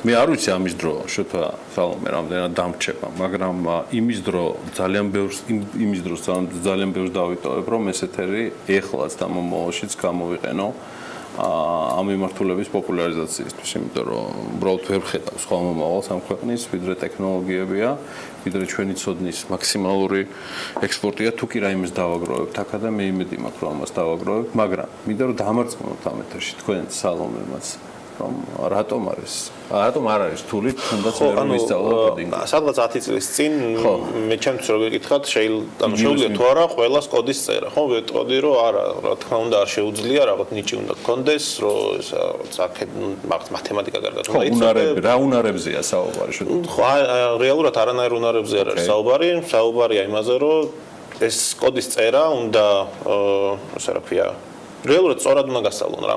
თავარი მომამი ეს არის. სწორად უნდა გასწავლონ, ანუ მე ესე იგი რაც სწავლება დავიწყე, ანუ ხედავ სხვადასხვა ტიპის სტუდენტებს, რომლებსაც აქვთ ეს ეგრეთ წოდებული ნიჭი, რომლებსაც არ აქვთ ნიჭი, ანუ თავიდან მეგონა რომ აი იყო სტუდენტები მაგალითად, რომლებსაც ეს ნიჭი არ ქონდა და ვეუბნებოდი რომ შენ ეს არ გამოგივა და დაანებე თავი, იმიტომ რომ ნიჭი არ აქვს და რა. ხო და აი ის ხალხი, რომელსაც ვეუბნებოდი რომ არ გამოგივა, ისინი გამოვიდნენ ყველაზე კარგი პროგრამისტები და დღეს დასაქმებულები არიან სილიკონის ველზე, მოკლედ ძალიან მაგარი ტიპები რა. და ამან ცხადია დამარწმუნა იმაში, რომ კოდის წერა აბსოლუტურად ყველას შეუძლია და ისე მთავარია მიდგომა როგორ სწავლობ, როგორ ასწავლი ამ საქმის. არ მინდა რომ ცოტა ისე გავამოიდოს, მაგრამ შესაძლოა მაყურებელთა ნაწილი ვერ ხვდება რა არის კოდის წერა. ეს არის რეალურად დასახული ამოცანის პროგრამულად გადაჭრის გზა, ხო? კი, სწორია. დაჯერ ხუთიანი. მადლობა. არა, ხუთიანი მესადავარაზე ხარ, რა ნიშნებს დაგიწერე? ხუთიანი ალბათ ძალიან დაბალია. აი ძალიან უკუნიდან მოდია ხო? ანუ რეალურად ესეც პირამიდაზე. მოდი ერთი მაგალითი ავხსნათ, აი მაგალითად რას ნიშნავს კოდის დაწერა, როცა ჩვენ უბრალოდ ბრაუზერს ხსნით. ამისთვის იწერება კოდი, ხო? აი როგორი მაგალითები შეიძლება იყოს? სტრატეგიული მარტივად არის. ბრაუზერს რო ხსნით, რო ერთ თქვა keyword-ზე სადნა გადავიდეს, ამის იწერება გერგი კოდი დამერწმუნება. მიიცხოვოთ. ბრაუზერ გისმენს აუ. ბრაუზერი არის პროგრამა, რომელიც ანუ როდესაც ბრაუზერს ხსნით, ან რაღაცა საიტს ხსნით, აქ არის ძალიან ბევრი კოდი, რაც მუშაობს. ერთი ბრაუზერი როდესაც მუშაობს, მაგისთვის მუშაობს რაღაცა პროგრამა. ანუ როცა პროგრამაზე ვლაპარაკობთ, ანუ რეალურად პროგრამისტები, ანუ ჩვენ ვწერთ კოდს და შემდეგ ხდება ამაზე გამომედავებიან, მაგრამ დავშვით ამ კოდით ხდება, შემდეგ დავშვით ამ გამომედავებიან. ხო, სხვადასხვა ტიპის ენები არსებობს. ოკეი. ამ კოდის კომპილაცია ხდება და გადაიყვანება კოდი, ანუ ჩვენთვის წაკითხვადი კოდი, შემდეგ პროგრამა და პროგრამა არის, რასაც ჩვენ გამოვიყენებთ. ამ შემთხვევაში პროგრამა არის ბრაუზერი, პროგრამა არის რაღაცა. ანუ ამყოლოდ იმის გქონდა, მინდა რომ კოდის შესწავლის შემდეგ შესაძლებელი არის თავად შექმნან ადამიანებმა ის გაჯეტებში მოხმარებადი პროგრამები, რომელიც მუღამი ის არის, რომ ესე იგი კარგი იქნება, რომ ბავშვებმა იმის მაგივრად რომ თამაშები ითამაშონ, თვითონ შექმნან ეს თამაშები რა. ხო, ანუ ეს არის თავარ მიდგომა, ანუ ჩვენც როცა შემოსავლის წყარო არის ეგეც თქვი? ხო, შემოსავლის წყარო ეს ძალიან დიდი შემოსავლის წყაროა და გასაგებია რომ დღეს ყველაფერი მაგმართულებით მიდის, ავტომატიზაცია გასაგებია რომ ძალიან ფართოდ არის გავრცელებული და ანუ ეს ავტომატიზაციაც არის სწორედ ის რომ გარკვეული სამსახურები იკარგება, მაგალითად, ანუ პრინციპში ანუ ეს ალბათ აბიტურიენტებს უფრო ეხებათ, ანუ ძალიან მინდა რომ დაფიქრდნენ იმაზე, რომ რასაც ახლა აირჩევენ საქმეს, ხვალ ეს საქმე საერთოდ იარსებებს თუ არა, ანუ არ არის გარანტირებული რა, მაგალითად რაღაც საკრედიტო ექსპერტი ასეთი ცნება ძალიან მალე გადავედით დისტანსზე და artificial intelligence-ის საფრთხეებზე თუ? არა, საფრთხე რატოა ეს პირიქით? რეალობა. ხო, ანუ ეს ხდება, ანუ ეს ხელოვნური ინტელექტია კი, ხელოვნური ინტელექტის მიმართულება, რომელიც ავტომატიზაციას საფრთხეა. ცუკერბერგს მიაჩნია, რომ შეზღუდული არის. ხო, არა, საფრთხე ალბათ ქონდა მათი. მეც ზუკერბერგთან ვარ ამ შემთხვევაში. ალბათ ილონ მასკთან. საფრთხე ალბათ ნაკლებად არის, ну ჯერჯერობით ყოველ შემთხვევაში ეს არ ჩანს. მაგრამ თავარი არის ის, რომ ანუ საქმეების რაოდენობა, რომლებიც ადამიანის ნახე ესე გიტრიალებ კითხვას, რომ მარტივი გზავნილი გააკეთო. რა შესაძლებლობებს უხსნის კოდინგი? აი მოდი აი ეს მომენტი იმას გქენი, იმიტომ რომ ეს მე მგონია რომ მომავალში, მათ შორისაც ჩვენ დავაანონსეთ მთელი ჩვენი ნარატივი უნდა აიგოს იმაზე, რა მიზიდულობა აქვს ამას და არა ის, რომ მსოფლიოში არსებობენ ცუკერბერგი, მასკი და თან ერთმანეთში პერიოდულად გამათობენ, ვინ უფრო შეზღუდულია აზროვნებაში, თუნდაც artificial intelligence-თან დაკავშირებით. თავი გზავნილი გააკეთე, რომ რა შესაძლებლობებს უხსნის და მომავალში შექმნის ეს ხო, ესე იგი, პირველი რაც ძალიან მნიშვნელოვანი არის აზროვნება, რომელიც როდესაც კოდის წერა იცი და იცი როგორ ეკომუნიცირო ფაქტიურად კომპიუტერს და გააგებიო შენ რა გინდა რომ გააკეთო, ხო? ამ დროს აზროვნება გეცვლება და ანუ პირველი ხვდები რისი გაკეთება არის შესაძლებელი კომპიუტერის საშუალებით და რისი გაკეთება არ არის შესაძლებელი. ანუ ესა ძალიან მნიშვნელოვანი რაღაცა რა. იმიტომ რომ ხვალ მაგალითად თქვენ რომ მოგინდებათ სახაჭაპურის გახსნა, კი არ დაიქირავებთ იმას რა ქვია, ყარმუცხოველს გააკეთებთ რობოტს, რომელსაც შეიძლება ხაჭაპურის ცხობა რა. ანუ ეს ხვალდელი ბიზნესი, ანუ ასე იცვლება ყველაფერი რა. ხო, ანუ შენ გეცოდინება რა არის გაკეთებადი, რა არ არის გაკეთებადი. ანუ ესა ძალიან მნიშვნელოვანი რაღაცა. მეორე შენ რეალურად თუ ასე იგი კოდის წერა იცი, რეალურად შეგეძლება რაღაცების კეთება და შენი საქმის ავტომატიზირება. მაგალითად, მე ნებისმიერ საქმეს, რასაც ვუთმობ 15 წუთს და მე ასეთი საქმე რამოდენ დავუშვათ კვირაში ერთხელ ან თუნდაც თვეში ერთხელ ვაკეთებ, ამ საქმისთვის, ესე იგი მე კი არ ვაკეთებ, მე 15 წუთს კი არ ხაჯავ. ხაჯავ ერთხელ რაღაც დროს როცა კოდი დავწერო და მე ამის მერე ავტომატიზაცია ხდება და ეს კოდი აკეთებს იმ საქმეს ყოველ თვის ბოლოს თუ ყოველ კვირის ბოლოს თუ რაც არის. ანუ ამის გაკეთება თვითონ ჩვენგან შეუძლია, ანუ ეს არაფერი სირთულეს ახლა ეს განსაკუთრებული მას არაფერს არ მოითხოვს და დროს ზოგადად დრო გასაგებია რომ ყველაზე სერიოზული ანუ პროფესიონალურობა რომელიც ჩვენს ახლა ამასობაში სალომე რა არის თქვენი მთავარი გზავნილი ამის ფონზე რასაც ქვია ამ საზოგადოების შექმნა რავი, ჩემი თავარი მოწოდება არის ალბათ, რომ კარგი იქნება თუ ადამიანები ამით დაინტერესდებიან, იმიტომ რომ კიდევ ერთხელ ვამბობ, რომ მგონია, რომ ადამიანებმა არც იციან, რომ არსებობს ეგეთი დარგი და რაღაც არის ეს რაღაცა, რაც შეუძლიათ მათ გააკეთონ. და რაც შეეხება განსაკუთრებით ანუ პატარა ბავშვებსაც კი შეუძლიათ, რომ როგორც ჩვენთან აღნიშნა, წერონ მაგალითად ელემენტარული მობილური აპლიკაციები და ასე შემდეგ. ეს უკვე აბსტრაქციის მაღალ ლეველზეა გადასული და მობილური აპლიკაციების წერა არც ისე რთულია, ანუ ყველა დამწყებსაც შეუძლია და მე ანუ რეალურად შეძლებენ დაინახონ, აინტერესებთ თუ არა ეს სფერო და უნდათ თუ არა რომ გააგრძელონ ამ სფეროში მოღვაწეობა. მანამდე კი თუ რაღაცას არ მოსინჯავ, ისე არ გეცოდინება უბრალოდ. რაც უნდა მოვიფიქროთ შემდეგი ნაბიჯები, შემდეგი სატელევიზიო სეზონისთვისაც, რომ ეს ჩვენი ასე ვთქვათ ჩართულობა და სანამ მთლიანად დიჯიტალ გამხდარა ყველაფერი ტელევიზიას აქვს.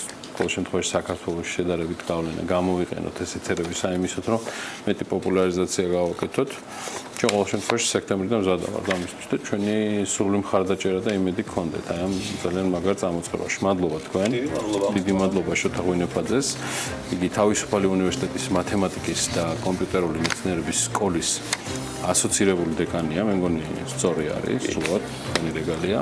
და მადლობა ასევე სალომე ვახტანგაძეს, რომელიც ამავე უნივერსიტეტის, ანუ თავისუფალი უნივერსიტეტის ლექტორია. ეხლა კი მათთან ერთად მოვისმენთ კიდევ ერთ საინტერესო ამბავს. ვაკის პარკის ტერიტორიული საზღვრები იზრდება. თბილისის მერიის პრესამსახურის ცნობით, პარკს უერთდება კუსტის მიმდებარე ტერიტორია და მთლიანი ფართობი ექცევა ერთი საკადასტრო, თქვენ წარმოიდგინეთ, კოდის ქვეშ. მთლიან სივრცეს კულტურული მემკვიდრეობის ძეგლის სტატუსი მიენიჭება. ამავე დროს თბილისის მერის განცხადებით, დიღმის გასვისებული ტყეპარკის ნაწილი ქალაქს უბრუნდება, საუბარია 10,000 კვადრატულ მეტრზე და გადაწყვეტილებას წინ კერძო მესაკუთრისთან მოლაპარაკებები უწოდა. არც მეტი არც ნაკლები, ნინი ლონგურაშვილი ეხლა დიღმის ტყეპარკის მიმდებარე ტერიტორიაზე იმყოფება. ეს ის იყო, რომელიც მთელ ამბავში იყო და ასე ვთქვათ, ყველაფერი გააკეთა საიმისოდ, რომ ჩვენი ჩართვა დღეს ყოფილიყო მზიანი, ნათელი და მომღიმარი. მადლობა ნინის, მე როგორც ვიცი, მოახერხე ის, რომ ჩვენ გვერდს გიმშვენებს თბილისის მერი დავით ნარმანია, რომელიც ამ ყველაფერთან დაკავშირებით ჩვენ გარკვეულ დეტალებს გვეტყვის. დიახ, გიორგი, დილომშვიდობისა, მივესალმები ჩვენ მაყურებელსაც. არაჩვეულებრივი ამინდი არის დღეს, როგორც აღნიშნე, არაჩვეულებრივ ადგილასაც ვიმყოფები, ზუსტად იქ, სადაც გუშინ გახდა ცნობილი, რომ ეს ადგილი, ეს ტერიტორია, დიღმის ტყეპარკი 21 ჰექტარი უბრუნდება სრულიად ქალაქს. და გიორგი, შენ აღნიშნე, რომ მესაკუთრესთან მოლაპარაკება რთული იყო, თუმცა აუცილებლად უნდა აღნიშნო ის ფაქტი, რომ მესაკუთრე არა. ამ ადგილის მესაკუთრე არის არც მეტი, არც ნაკლები 47 ადამიანი. აი ეს დილიდან ეს ფაქტი, ეს ამბავი გავიგე და ცოტა შოკირებული ვარ. დიახ, როგორც აღნიშნე, ჩვენ გვერდით იმყოფება დავით ნარმანია, თბილისის მერი, რომელიც უფრო მეტად გაგვარკვევს დეტალებში, თუ რამდენი გადაეცა თბილისს, ასევე რომ გაიზარდა ვაკის პარკის საზღვრები და შეუერთდა ეს კუსტის მიმდებარე ტერიტორია და მიენიჭა კულტურული მემკვიდრეობის ძეგლის სტატუსი. არაჩვეულებრივი ინფორმაციები გავრცელდა გუშინ. მოგეყვებით აი ამ ამბების შესახებ, თუ რა გადაეცა ქალაქს და ამის შემდეგ უკვე რა იქნება დაგეგმილი ამ ადგილებში. დილამშვიდობისა, მოგესალმებით დიღმის ტყეპარკიდან. ეს არის ძალიან საინტერესო და ძალიან ლამაზი ტერიტორია. ქალაქის ერთ-ერთი ძალიან მნიშვნელოვანი ნაწილია და ჯერ კიდევ წინასაარჩევნო კამპანიის დროს მთხოვდნენ ჩვენი თანამოქალაქეები, რომ მეზრუნა დიღმის ტყეპარკის დაბრუნებაზე ქალაქისთვის და ჩვენი თანამოქალაქეებისთვის. შემდეგ დავიწყეთ რასაკვირველია ჩვენ მოლაპარაკებების პროცესი, რომელიც საკმაოდ ხანგრძლივი იყო, იმიტომ რომ ძალიან ბევრი მესაკუთრეა. მესმის და თქვენ აღნიშნულიც გქონდათ, რომ საკმაოდ რთული იყო მათთან გასაუბრება. თუმცა საბოლოოდ მაინც მიიღეთ ის რაც თქვენ გინდოდათ, ხო? რომ გადაცემოდა ეს ქალაქს. რამდენად იყო აი ამ მოლაპარაკების პროცესი რთული და რამდენად რა არგუმენტები ჰქონდათ ადამიანებს? ეს ტერიტორია, სადაც ჩვენ ახლა ვიმყოფებით, უკვე დაუბრუნდა რამდენიმე დღის წინ დედაქალაქს კომპანია ტრიდემ, რომლის საკუთრებაშიც იყო ეს ტერიტორია, პირველი განაცხადა თანხმობა იმასთან დაკავშირებით, რომ ეს ტერიტორია მოგვენაცვლებინა, ჩვენ მათ გაუცვალე ტერიტორია დიღმის ჭალებში, სადაც ისინი განვითარდებიან, მათ ჭირდებოდა ტერიტორია სამშენებლოდ. მეორე კომპანიასთან უკვე მოლაპარაკებები დასრულებული გვაქვს და მომდევნო კვირის ოთხშაბათს დედაქალაქის მთავრობის ხომაზე დამტკიცდება 2.5 ჰექტარის ასევე მონაცვლეობის საკითხი, რომელიც დაუბრუნდება ქალაქს და ესე მივყვებით ეტაპობრივად, ვიდრე ბოლომდე არ გავალთ და მთელ ტერიტორიას არ დაუბრუნებთ ჩვენს ქალაქს. არის აქ ძალიან გამწვანებული ადგილი ერთი ნაწილი, მეორე ნაწილი, რომელიც აუცილებლად გამწვანდება და ამ წლის შემოდგომიდან სექტემბრის ბოლოდან ჩვენ დავიწყებთ გამწვანების ღონისძიებებს დამატებით, რათა ხელმძღვანელები შემოვიტანოთ და რეკრეაციული ფუნქცია კიდევ უფრო მეტად გავზარდოთ. ანუ როდესაც ეს ყველაფერი დასრულდება ეს პროცესი, აქ გამწვანების გარდა სხვა არ იგეგმება, ან რაიმე გასართობი ბავშვების, ან რაიმე ატრაქციონები, მხოლოდ გამწვანება.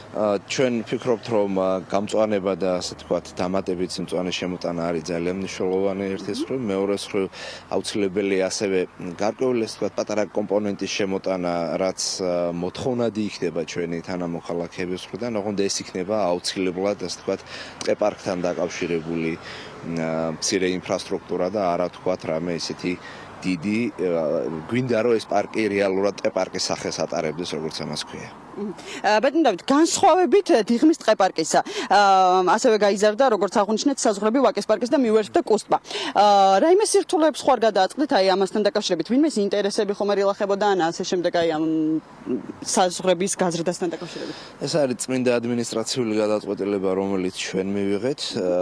ვაკის პარკის ტერიტორია მოიცავს 18 ჰექტარს და მას აქვს საკმაოდ ასე თქვათ ესეთი სტატუსი, კულტურული მემკვიდრეობის სტატუსი, რაც იქ შიგნით რაიმე სახებშენებლობას და ასე ვთქვათ სხვა ფორმით განვითარებას გამორიცხავს, ესეთი სტატუსი არ ქონდა კუსტბას. ჩვენ ერთიან საკადასტრო საზღვრებში მოვაქციეთ ორივე ნაწილი, რომლის შემდეგაც მიმართავთ კულტურის სამინისტროს და შესაბამისად დავიწყეთ პროცედურებს, რასაც ქვია ძეგლის სტატუსის მინიჭება მთლიანი ტერიტორიისთვის. ეს ამ ტერიტორიას დაიცავს იმისათვის, რომ ხელყოფისგან დაიცავს და იმისათვის, რომ იქ რამე არ აშენდეს. და ასევე მნიშვნელოვანია ის, რომ ეს ტერიტორიაც კიდევ უფრო მეტად გამწვანდება. ამ ტერიტორიაზე ჩვენ მუშაობდით ბოლო პერიოდის განმავლობაში და ასე ვთქვათ, ესეთი დაზიანებული, გამხმარი ხემცენარეები გამოვიტანეთ, დაავადებული ხემცენარეები იყო ასევე და მის ადგილას დაერგვება ახალი ხემცენარეები, ასე რომ აქაც რეკრეაციული ფუნქცია კიდევ უფრო მეტად. ბატონო დავით, მესმის რომ 47 ადამიანთან ძალიან რთულია მართლაც გასაუბრება და აი ამ ყველაფრის ასე მოგვარება ამ საქმის. რატომ გახდა, მინდა მაინც ეს კითხვა დავსვა, წინა საარჩევნოდ აი ეს ყველაფერი აი ამ დროს გახდა? ნამდვილად არ უკავშირდება ეს არჩევნებს, ეს იყო ჩემი დაპირება ერთის მხრივ, მეორეს მხრივ პროცედურებმა მართლაც საკმაოდ დიდი დრო წაიღო, მაგრამ რაც მთავარია დოკუმენტაცია მოწესრიგებულია, მივყვებით ამას ნაბიჯ-ნაბიჯ, ვიდრე ყველა მესაკუთრეს არ მოუნაცვლეთ ტერიტორიას. დიდი მადლობა აი ამ არაჩვეულებრივი ორი ინფორმაციისთვის. მე ვილოცავ მოქალაქეებს ამ არაჩვეულებრივ ამბავს და კითხვა მინდა დაგისვათ პეკინის გამზირთან დაკავშირებით. ნუ დიდი ხნის წინ გახდა ცნობილი, რომ შესაძლოა ეს ტერიტორია გახდეს სამმხრივი პეკინი და ასევე შარტავა. რა იგეგმება ამასთან დაკავშირებით? მე ვიცი რომ რაღაცა ხდება ამ ბოლო პერიოდში ამ საკითხზე მსჯელობა. რა დასკვნამდე მიხვედით? მე როგორც კადრს მიღმა მითხარით 90-10-ზე არის. ანუ საბოლოოდ თითქმის გადაწყვეტილია ეს პროცესი.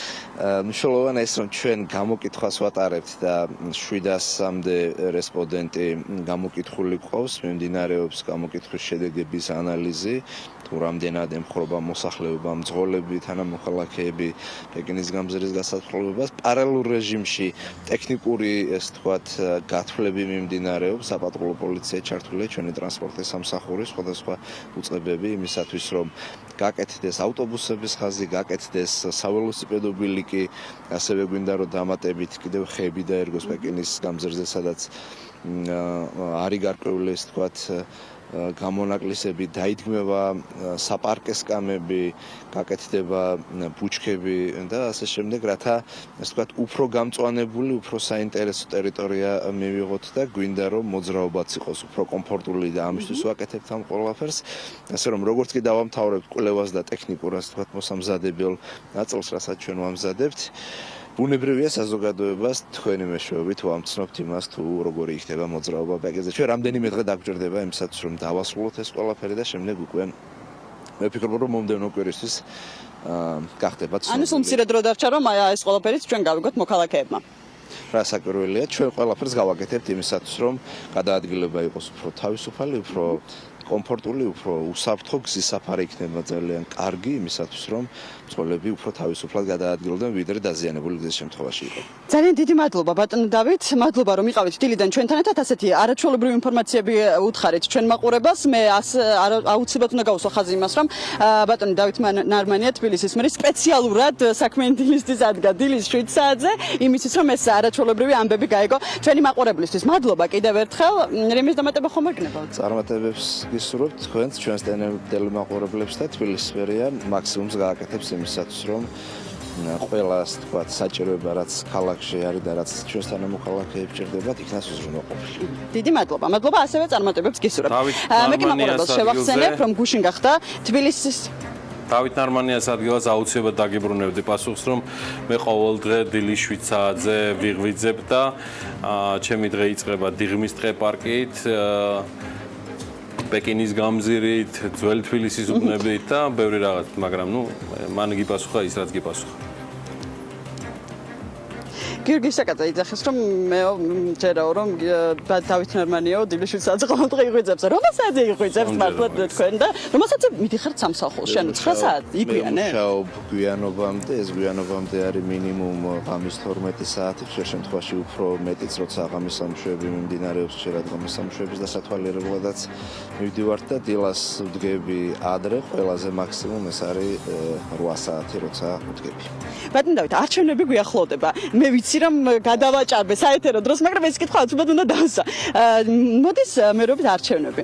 როგორი თქვენი აზრით, როგორი უნდა იყოს მომავალი მერი?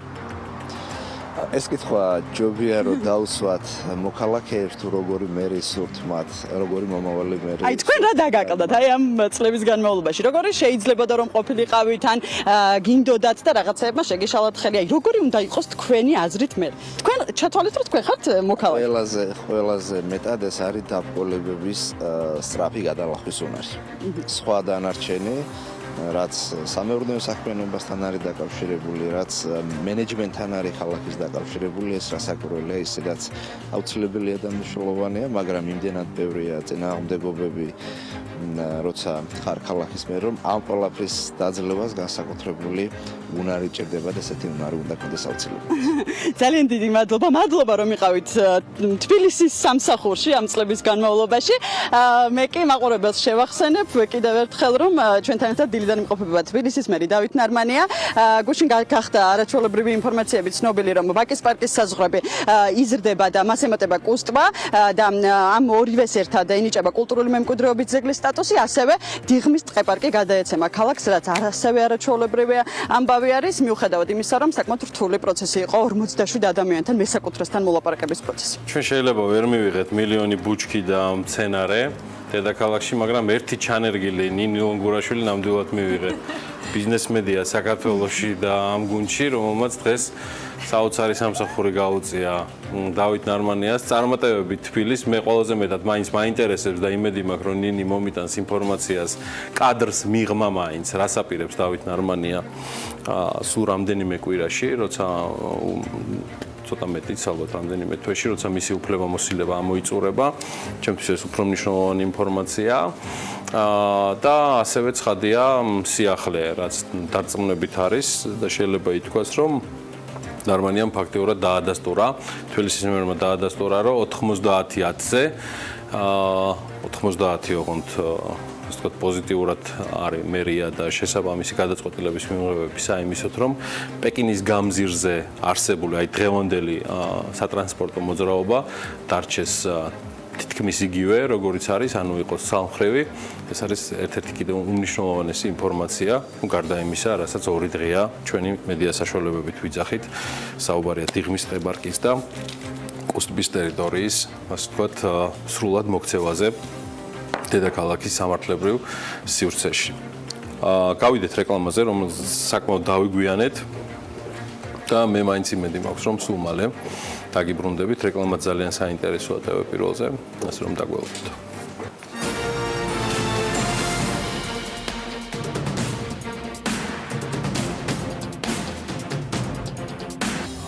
ბრუნდებით TV პირველის სტუდიაში. თქვენ დილა საქმიანია და მორიგი ინფორმაციები. Netflix-ის აქციების ფასი ისტორიულ მაქსიმუმზეა. Forbes-ის მილიარდერთა რეიტინგის მიხედვით კომპანიის დამფუძნებლის ქონება 2 მილიარდ 200 მილიონს შეადგენს. Reed Hastings-ის ქონება ბოლო 2 კვირაში არც მეტი არც ნაკლები 400 მილიონი დოლარით გაიზარდა. ზრდის გამომწვევი ძირითადი მიზეზი კომპანიის მეორე კვარტლის ფინანსური შედეგები გახდა. ამის მიხედვით Netflix-ის შემოსავლები მკვეთრად იზრდება. საანგარიშო პერიოდში კომპანიას 5 მილიონ 300,000 აბონენტი დაემატა, რაც პროგნოზირებულ მაჩვენებელს თითქმის 2 მილიონით აღემატება. ამჯერად კომპანიას მსოფლიოს 190 ქვეყანაში 104 მილიონი მომხმარებელი ყავს. ესეთი ამბები არის Forbes-ისგან. ბიზნეს მედია საქართველოს უსურვებ ესეთ ზრდას და მატებას. ცხადია, მილიონებზე ვერ გავალთ, ამის მიზეზი ბევრია. ჯერჯერობით დემოგრაფიას უნდა მივხედოთ. ამისათვის სხვა რამ არის გასაკეთებელი, რასაც სხვა ეთერი სჭირდება. ამაზე სხვა დროს ბიზნესებში ამაზე კი რა სიახლეებია და ეკონომიკაში ამას უკვე სულ რამდენიმე წამში ანა ლაპიაშვილი გვეტყვის.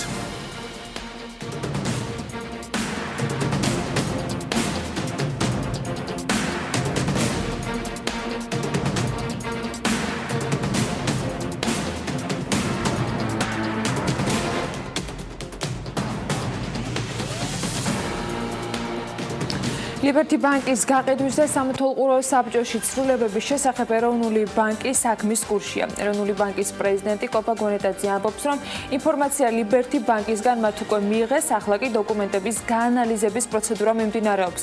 ბანკმა გაავრცელა ინფორმაცია, რომ სამეთვალყურო საბჭოში დაგეგმილი ცვლილებებია. კერძოდ ბანკის სამეთვალყურო საბჭოს ირაკლი რუხაძე უერთდება, ლადო გურგენიძე კი ტოვებს. ეს არის კაცრად გაწერილი პროცედურა.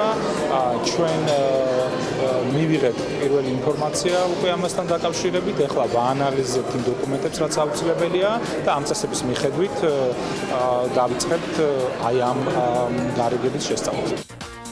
კოპა გონეტაძისგან გუშინ მოვისმენთ ასევე კომენტარი დღევანდელ მონეტარულ პოლიტიკასთან დაკავშირებით, კომიტეტის პოლიტიკის კომიტეტის ხდომასთან დაკავშირებით. მონეტარული პოლიტიკის კომიტეტის გადაწყვეტილება დაფუძნებული იქნება ყველა ინფორმაციის გაანალიზების საფუძველზე, რომელიც დღესდღეობით მოგვეპოვება. ჩვენ არაერთხელ აღვნიშნეთ, რომ ინფლაცია, რომელიც წელს არის მიზნობრივ მაჩვენებელზე მაღალი, გამოწვეულია მხოლოდ და მხოლოდ ერთჯერადი ფაქტორებით. ჩვენ ვფიქრობთ, რა თქმა უნდა, ზუსტი პროგნოზის გაკეთება შეუძლებელია, მაგრამ ვფიქრობთ, რომ უკვე ივლისის თვიდან უნდა დაიწყოს შემცირება წლილმა ინფლაციამ და დაახლოებით შემდეგი წლის დასაწყისისთვის უნდა დაუბრუნდეთ ჩვენ მიზნობრივ მაჩვენებელს. ანტიდემპინგური კანონპროექტი მზად არის. ამ კანონპროექტის მიხედვით წესდება 2 სახის ტარიფი, კერძოდ კი წინასწარი ანტიდემპინგური ტარიფი და სპეციალური ანტიდემპინგური ტარიფი. საქმის კურსს დარგობრივი ეკონომიკური კომიტეტის თავმჯდომარემ განუცხადა, რომ კანონპროექტის განხილვები ჯერ პარლამენტს არ დაუწყია, თუმცა კანონპროექტის მიღება ევროკავშირის რეკომენდირებულია. როდესაც ლაპარაკობთ, რომ სასწორის თემაა და 2 მოსაზრება არის, სწორედ ამას ნიშნავს ეს. ერთი შეხედვით, რა თქმა უნდა, ადგილობრივი მეწარმეები და ამ მხრივ მე ვიხრები ამ მიმართულებით, იმიტომ რომ ისეთ ქვეყანაში, რომელსაც თავისუფალი ბაზარი გამოაცხადა, სადაც ის შედარებითი უპირატესობები, რომელიც ჩვენ თვითონვე შეგვიძლია გამოვიყენოთ ადგილობრივი მეწარმეობა მაქვს მხედველობაში, მათი მხარდაჭერა აუცილებელია, იმიტომ რომ ძალიან დიდ ქვეყნებთან გვაქვს საქმე ამ თავისუფალი ვაჭრობით, მათი შესაძლებლობები განუსაზღვრელია. ცხადია, აქ მარტო იმაზე არ უნდა ვიფიქროთ, რომ რომ დაბალი ფასით შემოსული პროდუქტი ხელსაყრელია მოსახლეობისათვის. ეს ძალიან დროებითი ეფექტია. აქვს უცხო ეფექტი იქნება შემდეგ ის დროებით შემოსული დაბალი ფასი შემოსულია, იმიტომ რომ მოკლედ კონკურენტები და მე მარტო დარჩენის შემთხვევაში ეს ფასი შეიძლება იმაზე უფრო მეტი გახდეს, ვიდრე ადგილობრივი პროდუქციის წარმოება შეიძლება ამას დავაზობდა. ამიტომ მე ვიხები მართალი გითხრათ ამ კანონის სასარგებლოდ, თუმცა ვითვალისწინებ რა სწორედ იმას, რომ ჩვენ ძალიან რთულ გარემოში ვცხოვრობ და ინვესტიციების მოზიდვისათვის ფაქტურად ყველა ნიუანსი გვინდა გამოვიყენოთ იმისათვის, რომ მომხიბლელობა ამ გარემოში შევქმნათ. აქედანაც უნდა შევხედოთ ამას, მაგრამ სწორედ აქედან გამომდინარე ყველას თან კონსულტაცია ზუსტად იმას ნიშნავს, რომ შენ არც ერთი მოსაზრება არ გამოგრჩება, სანამ საბოლოოდ ჩამოყალიბდები. ხა წინასწარი განწყობა მაინც სასარგებლოდ არის, ხა თუ მაინც ეს უნდა დავაფიქსიროთ და ეს მნიშვნელოვანია, მაგრამ შეიძლება ეს შეიცვალოს იმისგან გამომდინარე, როგორი არგუმენტები იქნება საწინააღმდეგოდ და სასარგებლოდ მოყვანილი. ქვეყნის მასშტაბით ექიმების დეფიციტია, მაშინ როცა ერთ ექიმზე 3-4 ექთანი უნდა იყოს, ჩვენთან პირიქითაა 2 ექიმზე 1 ექთანი მოდის. ეს განცხადება საქმის კურს ეთერში ჯანდაცვის კომიტეტის პირველმა მოადგილემ გააკეთა. დიმიტრი ხუნდაძე ამბობს, რომ კომიტეტი ჯანდაცვის სისტემის განვითარების ხედვა 2030 წლისათვის დოკუმენტზე უკვე მუშაობს და ერთ-ერთი კომპონენტი სწორედ ამ საკითხის მოწესრიგება იქნება. ეს მაჩვენებელს უნდა გავზარდოთ, რომ გვაქვს აქ პრობლემები და სწორედ ამიტომ ზრუნავს ვთქვათ ხელისუფლებას და ამ შემთხვევაში კომიტეტი იმ დოკუმენტით რაც წარმოადგინა. აი მაგალითად ის რომ პირველი ჯანდაცვის რგოლის გააქტიურება ეს არის მნიშვნელოვანი აუცილებელი პირობა იმისა, რომ სისტემა გამართულად მუშაობდეს, იყოს ეფექტური და ადრეულ ეტაპზე ხდებოდეს დაავადების დიაგნოსტიკა. ის მაჩვენებელი რაც დღეს არის, რომ ვთქვათ მოსახლეობის 80% მიმართავს პირდაპირ სტაციონარს და მხოლოდ 20% სარგოს პირველი ჯანდაცვის რგოლი, ევროპული მაჩვენებელი არის აბსოლუტურად პირიქით. ანუ იქ უფრო მეტად სისტემა მორგებულია პრევენციაზე და ეს ხარჯეფექტურიცაა. როცა ვთქვათ ადრეულ ეტაპზე ავლენ დაავადებას, ეს დამზოგველია როგორც ფინანსურად, ასევე ვთქვათ პაციენტისთვისაც. მაგრამ სანდოობა პირველ ჯანდაცვის რგოლში არ არის იმ ხარისხში, როგორც უნდა იყოს და ეს რა თქმა უნდა გადის ასე ვთქვათ საკადრო დეფიციტზეც, გარკვეულწილად კომპეტენციის ნაკლებობაზეც. ამიტომ მე ვფიქრობ, რომ სანდოობა განსაკუთრებით პირველ ჯანდაცვის რგოლში რომ გაიზარდოს და მიმართვიანობა პაციენტებისა უფრო მეტი იყოს, სხვადასხვა ძალიან წლებში გაიზარდა მიმართვიანობა 67%, მაგრამ ეს არ არის საკმარისი. საქართველოს ბანკმა ნივთების დონაციის ონლაინ პლატფორმა შექმნა. პლატფორმა Donate-G ყველა მსურველს საშუალებას აძლევს სრულად უსასყიდლოდ მოახდინოს ნივთების გადაცემა მათთვის, ვისაც ეს სჭირდება. ვებგვერდზე რეგისტრაციის შემდეგ მიაკითხავს ავტომობილი და წაიღებს ხელმოქმედებისათვის განკუთვნილ ნივთებს. პლატფორმის მეშვე პიკინების მიერ მსურველს შესაძლებლობა აქვს, რომ ონლაინ რეჟიმში გადარიცხოს თანხა მისთვის სასურველ ფონდში. საქველმოქმედო ფონდები თანხების შეგროვებას საკომისიო დაქვეთვის გარეშე შეძლებენ.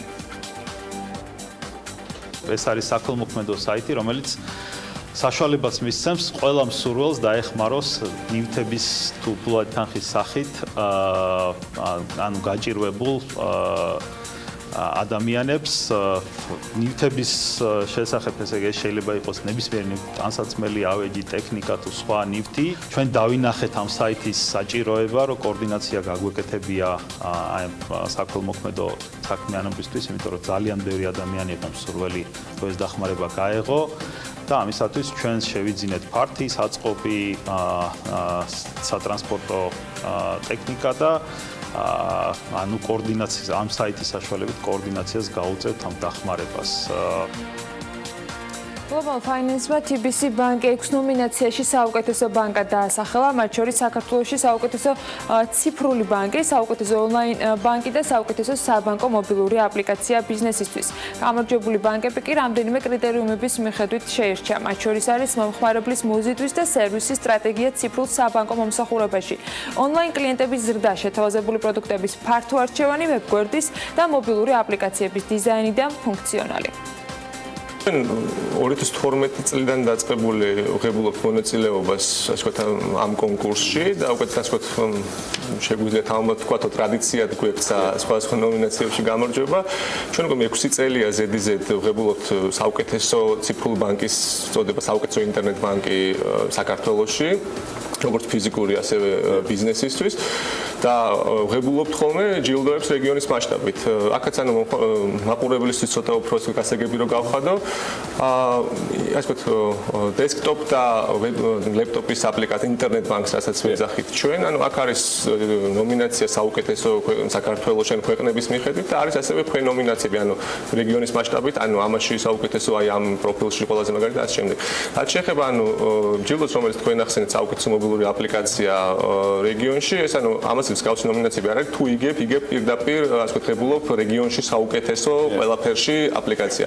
ამიტომ ანუ ეს იყო პირველად, როცა ჩვენ ეს ჯილდო მივიღეთ, აღარ დაგიმალოთ, დიდი ხანია გვინდო და ამ ჯილდოს მოგება და ყოველწელს ველოდებოდით და განსაკუთრებით ვამაყობთ.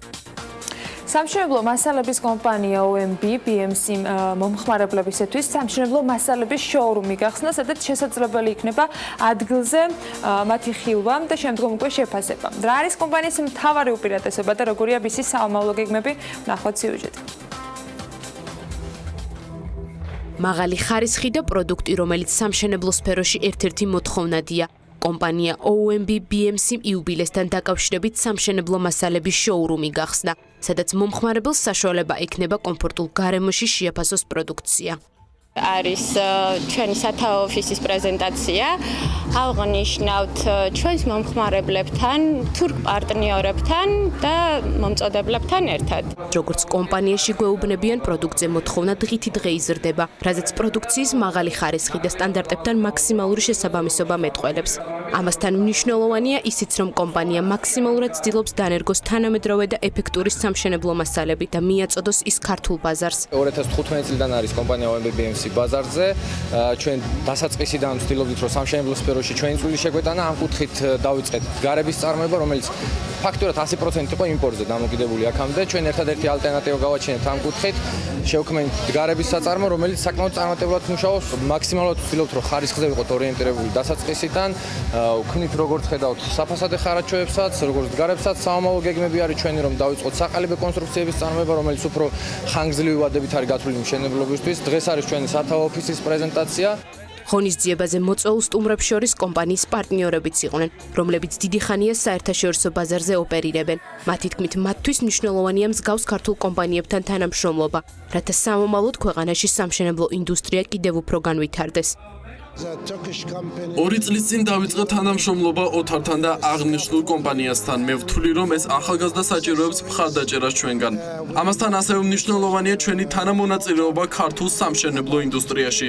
ჩვენ აქ ვართ, რომ შევაფასოთ კომპანიის შესაძლებლობები და გავაგრძელოთ ბიზნეს თანამშრომლობა მასთან.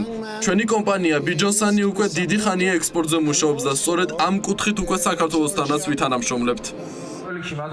OMB BMC განვითარებას განაგრძობს, როგორც ადგილზე განგვიმარტავენ საომავლო გეგმები მოიცავს საწარმოსთან ერთად სამშენებლო ინდუსტრიის განვითარებასაც. ამ კუთხით კომპანია მჭიდრო თანამშრომლობას განაგრძობს პარტნიორ კომპანიებთან, რომლებიც ოპერირებენ ისეთ წამყვან ქვეყნებში, როგორიცაა თურქეთი და საფრანგეთი. მოგესალმებით. დოლარის კურსი მთავარი გლობალური ვალუტების მიმართ გუშინ არ შეცვლილა დიდად. ინვესტორები ელიან ფედერალური სარეზერვო ბანკის შეხვედრას, რომელიც დღეს გაიმართება იმ იმედით, რომ ამერიკის ცენტრალური ბანკის პოზიციას ამოიკითხავენ მონეტარული პოლიტიკის შესახებ, თუ რას აპირებენ.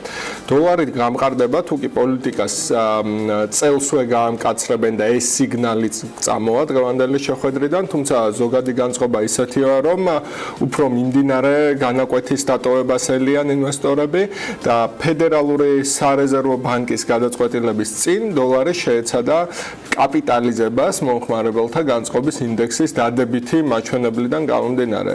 გუშინ გამოსული იყო ეს მაჩვენებელი, რაც ნაწილობრივ აკარვებს ეჭვებს ამერიკის ეკონომიკური ზრდის შენელებასთან დაკავშირებით, თუმცა როგორც ჩანს დადებითი მაჩვენებლები 4 შაბათის შეხვედრის მოლოდინმა დაჩრდილა და ინვესტორები მოერიდნენ აჩქარებას, რამაც დოლარის კურსის ლოგიკურ ზრდას ხელი შეუშალა. შედეგად ევროს მიმართ დოლარს პოზიციები არ შეუცვლია, ოდნავ გაიაფთა კიდეც და 1 ევროს ფასმა დოლარსა და 16.9 ცენტს გადააჭარბა. ოდნავ გაუძვირდა დოლარს გირვანქა სტერლინგიც. დონალდ ტრამპა ტვიტერის საშუალებით თქვა, რომ მისი ადმინისტრაცია ახალ დიდ სავაჭრო გარიგებაზე მუშაობს. გაერთიანებულ სამეფოსთან, რაც პოზიტიურ სიგნალად გამოდგა გირვანქა სტერლინგისთვის. ახლა ბრიტანული ვალუტის 1 ერთეული დოლარი და თითქმის 30 ნახევარი ცენტი ღირს, რაც შეეხება იაპონური იენს, ოდნავ გაიაფთა დოლარისთვის, ახლა 1 დოლარის ფასი 111 ნახევარ იენს აჭარბებს. ბიტკოინის ფასი ოდნავ დაეცა და ახლა მისი ფასი $2600 ოდნავად ჩამოცდენილი. Goldman Sachs-ის ტექნიკური სტრატეგიის ხელმძღვანელი შეება ჯაფარი ამბობს, რომ შესაძლოა ბიტკოინი რამდენჯერმე კორექტირდეს, სანამ ზრდის ტრენდს დაიბრუნებს. მისი თქმით, როგორც კი ბიტკოინი $3000-ზე მაღალ შედეგს დადებს, ეს იმის ნიშანი იქნება, რომ ახალი ზრდის ტალღა დაიწყო და მინიმუმ $3691-მდე დაუბრკოლებლად ივლის ამავე ტალღის ფარგლებში. ასე მისწერა კლიენტებს ორ შაბათს ეს ოფიციალური ნოტა. აქამდე ჯაფარის პროგნოზები სულ მართლდებოდა $3000 რომ მიაღწია, მაშინ გაგვაფრთხილა, რომ დიდი ვარდნაა მოსალოდნელი და მიახლოებითი მაჩვენებელიც დადო სადამდე $1852-მდე. გაიაფებული ბიტკოინის ფასი ზუსტად ამ რეგიონში მოექცა, როგორც მან იწინასწარმეტყველა. მის ხედვას იზიარებენ სხვა ტექნიკური ანალიტიკოსებიც, განწყობები უდიდესწილად ოპტიმისტურია ბიტკოინი კრიპტოვალუტების ბაზრის მედროშეა და თავად ბაზარი კი ჯერ ჩანასახავენ მდგომარეობაში. ექსპერტები ვარაუდობენ, რომ ფასი კიდევ გაიზრდება, სანამ მას სხვა კრიპტოვალუტები დაჩრდილავენ. ამის ყველაზე პერსპექტიულ კანდიდატად ეთერიუმს ასახელებენ, თუმცა მოკლე და საშუალოვადიან პერსპექტივაში ეს არ მოხდება და შესაბამისად ბიტკოინი კვლავ რჩება ყველაზე აქტუალურ კრიპტოვალუტად. დროის ამბავია, სანამ ბიტკოინის ფასი $3000-იან რეკორდულ ნიშნულს კიდევ ერთხელ გადაკვეთს, ეთერიუმის მიმართაც პოზიტიური განწყობებია, მოკლე და საშუალოვადიან პერსპექტივაში, ესეც მაინერთა რაოდენობა ნელ-ნელა კლებულობს, ტოკენების რაოდენობა ლიმიტირებული ხდება და ეს აუცილებლად განაპირობებს ფასის ზრდას საშუალო ვადაში. მოკლედ, უახლოეს მომავალში ბიტკოინი და ეთერიუმი სინქრონში წავლენ მაღლა, თუმცა ინვესტორებმა სიფრთხილე უნდა გამოიჩინონ, რათა ფასთა კორექციის ერთი რაუნდიც წინა. ეს არის ყველაზე ესეთ სარწმუნო პროგნოზი, რასაც თავი მოუყარე უფრო სწორად პროგნოზების სერია დღეისთვის. ქართულ ამბავზე რას მეტყვი? ჩვენ სიმღერებს ღერის ბოლო-ბოლო შენი აზრით ხალხი თუ არა, როცა ექთნებს და ექიმებს ეხება, ჯანდაცვის კომიტეტმა რო დაიწყო დათვლა, რომ ორ ექიმზე ერთი ექთანი მოდის და პირიქით. არ ვიცი კი გამეცინა რა უნდა თქვა. ანუ უკვე გასაგებია. ძალიან სიმპტომატური ამბავია ხა ეს სამედიცინო სფეროში კარგად ჩანს, მაგრამ ჩვენ ხო ვიცით, რომ ბაზარი არ განაპირობებს, ან დღის რიცხვშიც ბევრჯერ გქონია, რომ ბაზარს აბსოლუტურად სხვა მოთხოვნა აქვს, შრომის ბაზარს და პროფესიის შერჩევა ხდება უაზრო სტერეოტიპებით, იმიტომ რომ რაღაცა უფრო პრესტიჟულია, ხო? აი რამდენი წელი დაკარგა ალბათ ყველა რომელიღაცა ექიმმა, რომელიც ახლა უმუშევარია და შეეძლო ამის მესამედი დრო ესწავლა და იგივე ხელფასი აეღო დაახლოებით. იგივე ხელფასი კი არ არის, ზოგადად ხელფასი აეღო. გავიდით რეკლამაზე. მომწონს ეს ნარატივი ესეთი. ქალების ნარატივი ძალიან მიყვარს. ქალების ნარატივი მთლად არა, მაგრამ მოდი ეს დრამეს ვიტყვი. ჩვენთვის ერთ-ერთი გამორჩეული რუბრიკის დრო დგება. სულ რამდენიმე წუთში რეკლამის შემდეგ ნინო ზამბახიძე, საქართველოს ფერმერთა ასოციაციის ხელმძღვანელი დაგიბრუნდებათ ძალიან საინტერესო სტუმართან ერთად. დაგველოდეთ.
ამის შემდეგ დავბრუნდით ნინო ზამბაღიძესთან ერთად პირდაპირ ეთერში საქართველოს ფერმერთა ასოციაციის თავმჯდომარე ზუგდიდის აგროსახლის დირექტორს მაია მიქავას მასპინძლობს დღეს და დღევანდელ ეთერში ველით კითხვაზე პასუხს საშიშია თუ არა ქართული თხილი და რამდენად გვიქმნის ის ჯანმრთელობის საფრთხეს ნინო დილა მშვიდობის მადლობა იმისთვის რომ ხარ დილიდან ჩვენთან ერთად. მოგესალმები ანა, მივესალმები ჩვენს მაყურებელს. მართალია დანაპირებით დღეს თხილზე და ატამზე უნდა გვესაუბრა, მაგრამ ობიექტური მიზეზის გამო ჩვენი რესპონდენტი ვერ ჩამოვიდა, ამიტომ უფრო შეიძლება ითქვას ერთ-ერთ ძალიან მნიშვნელოვან საკითხზე ვისაუბრებ დღეს, როგორც არის ქართული თხილი. იქიდან გამომდინარე, რომ თუ გადავხედავთ მსოფლიო წარმოებელთა შორის საქართველოს მეხუთე ადგილს იკავებს, ხოლო საქართველოსთვის ის საექსპორტო, მსხვილი საექსპორტო პროდუქტი არის, რომელიც ათეულში შედის. ამიტომ ბოლო ინფორმაცია, რომელიც გვქონდა და გავრცელდა, იყო ის, რომ თხილი არის ძალიან სახიფათო ჩვენი ჯანმრთელობისთვის, რამაც შეიძლება ძალიან სერიოზული საფრთხე შეუქმნას თითოეულ ჩვენთაგანს. ამ საკითხთან სასაუბროდ გადავწყვიტეთ, რომ მოგვეწვია ქალბატონი მაია, იქიდან გამომდინარე, რომ ის ერთ-ერთი მსხვილი იმპორტიორია საქართველოს რეალობაში. მოგესალმებით მაია, ძალიან დიდი მადლობა გამონახეთ რო და ჩამოხვედი ჩვენთან. პირველ რიგში ჯობია რომ მიმოვიხილოთ ზოგადად თხილის ბაზარი და რა ხდება თხილის მიმართულებით დღეს. მოგესალმები ნინო, ძალიან დიდი მადლობა რომ მომიწვით გადაცემაში. რა თქმა უნდა, თხილი ეს არის ჩვენთვის სტრატეგიული კულტურა. დღეს ფაქტობრივად ჩვენი რეგიონი დამოკიდებული ამ კულტურის, ასე ვთქვათ, მოსავლიანობაზე და ფაქტობრივად ეს არის ძირითადი მიმართულება ჩვენს რეგიონში. ზოგადად დღეს რაც შეეხება თხილს და ზოგადად წარმოებას და ექსპორტს. წელს ძალიან კარგი მოსავალი ჩანდა, თუმცა გაჩნდა რაღაც გარკვეული პრობლემები, ეს შეეხება უშუალოდ ამ კულტურის დაავადებებს, რომელიც ადრე არ ყოფილა ჩვენთან და შეიძლება ითქვას, რომ დააზიანა, მაგრამ არ ველოდებით მაინც ცუდ სეზონს და იმედია, რომ წელს უკეთესი სეზონი იქნება, ვიდრე შარშან, ვინაიდან შარშან გაყიდვები აი ამ ისევ ხარისხთან დაკავშირებით ცოტათი პრობლემა იყო, ვერ რისკავდა ანუ თვითონ ექსპორტიორები და ყოველ შემთხვევაში არ იყო ცუდი, მაგრამ ყოველ შემთხვევაში ცოტათი მაინც ნაკლები იყო ვიდრე გასულ წლებში. მაია, გავრცელებული ინფორმაცია იმის შესახებ, რომ თხილი ძალიან მომწამლელია ჩვენთვის და რიგ შემთხვევაში ქართულ თხილზე იყო აქცენტი გაკეთებული. მე როგორც მახსოვს ერთად გადაცემაში მკვლელიც კი უწოდეს. რამდენად რეალობას შეესაბამება იქიდან გამომდინარე, რომ არ ვიცი, მე ალბათ ოჯახში არ არსებობს ბავშვი, რომელიც თხილს ყოველდღიურად არ მიერთმევს, განსაკუთრებით ქართულ თხილს და ყველა რესტორანი ცდილობს დღეს და სასტუმროები, რომ ქართული პროდუქტი შეიტანონ და ქართულ თხილს მიანიჭონ პრიორიტეტი. რა საფრთხე შეიძლება რეალურად წარმოადგინოს ქართულმა თხილმა?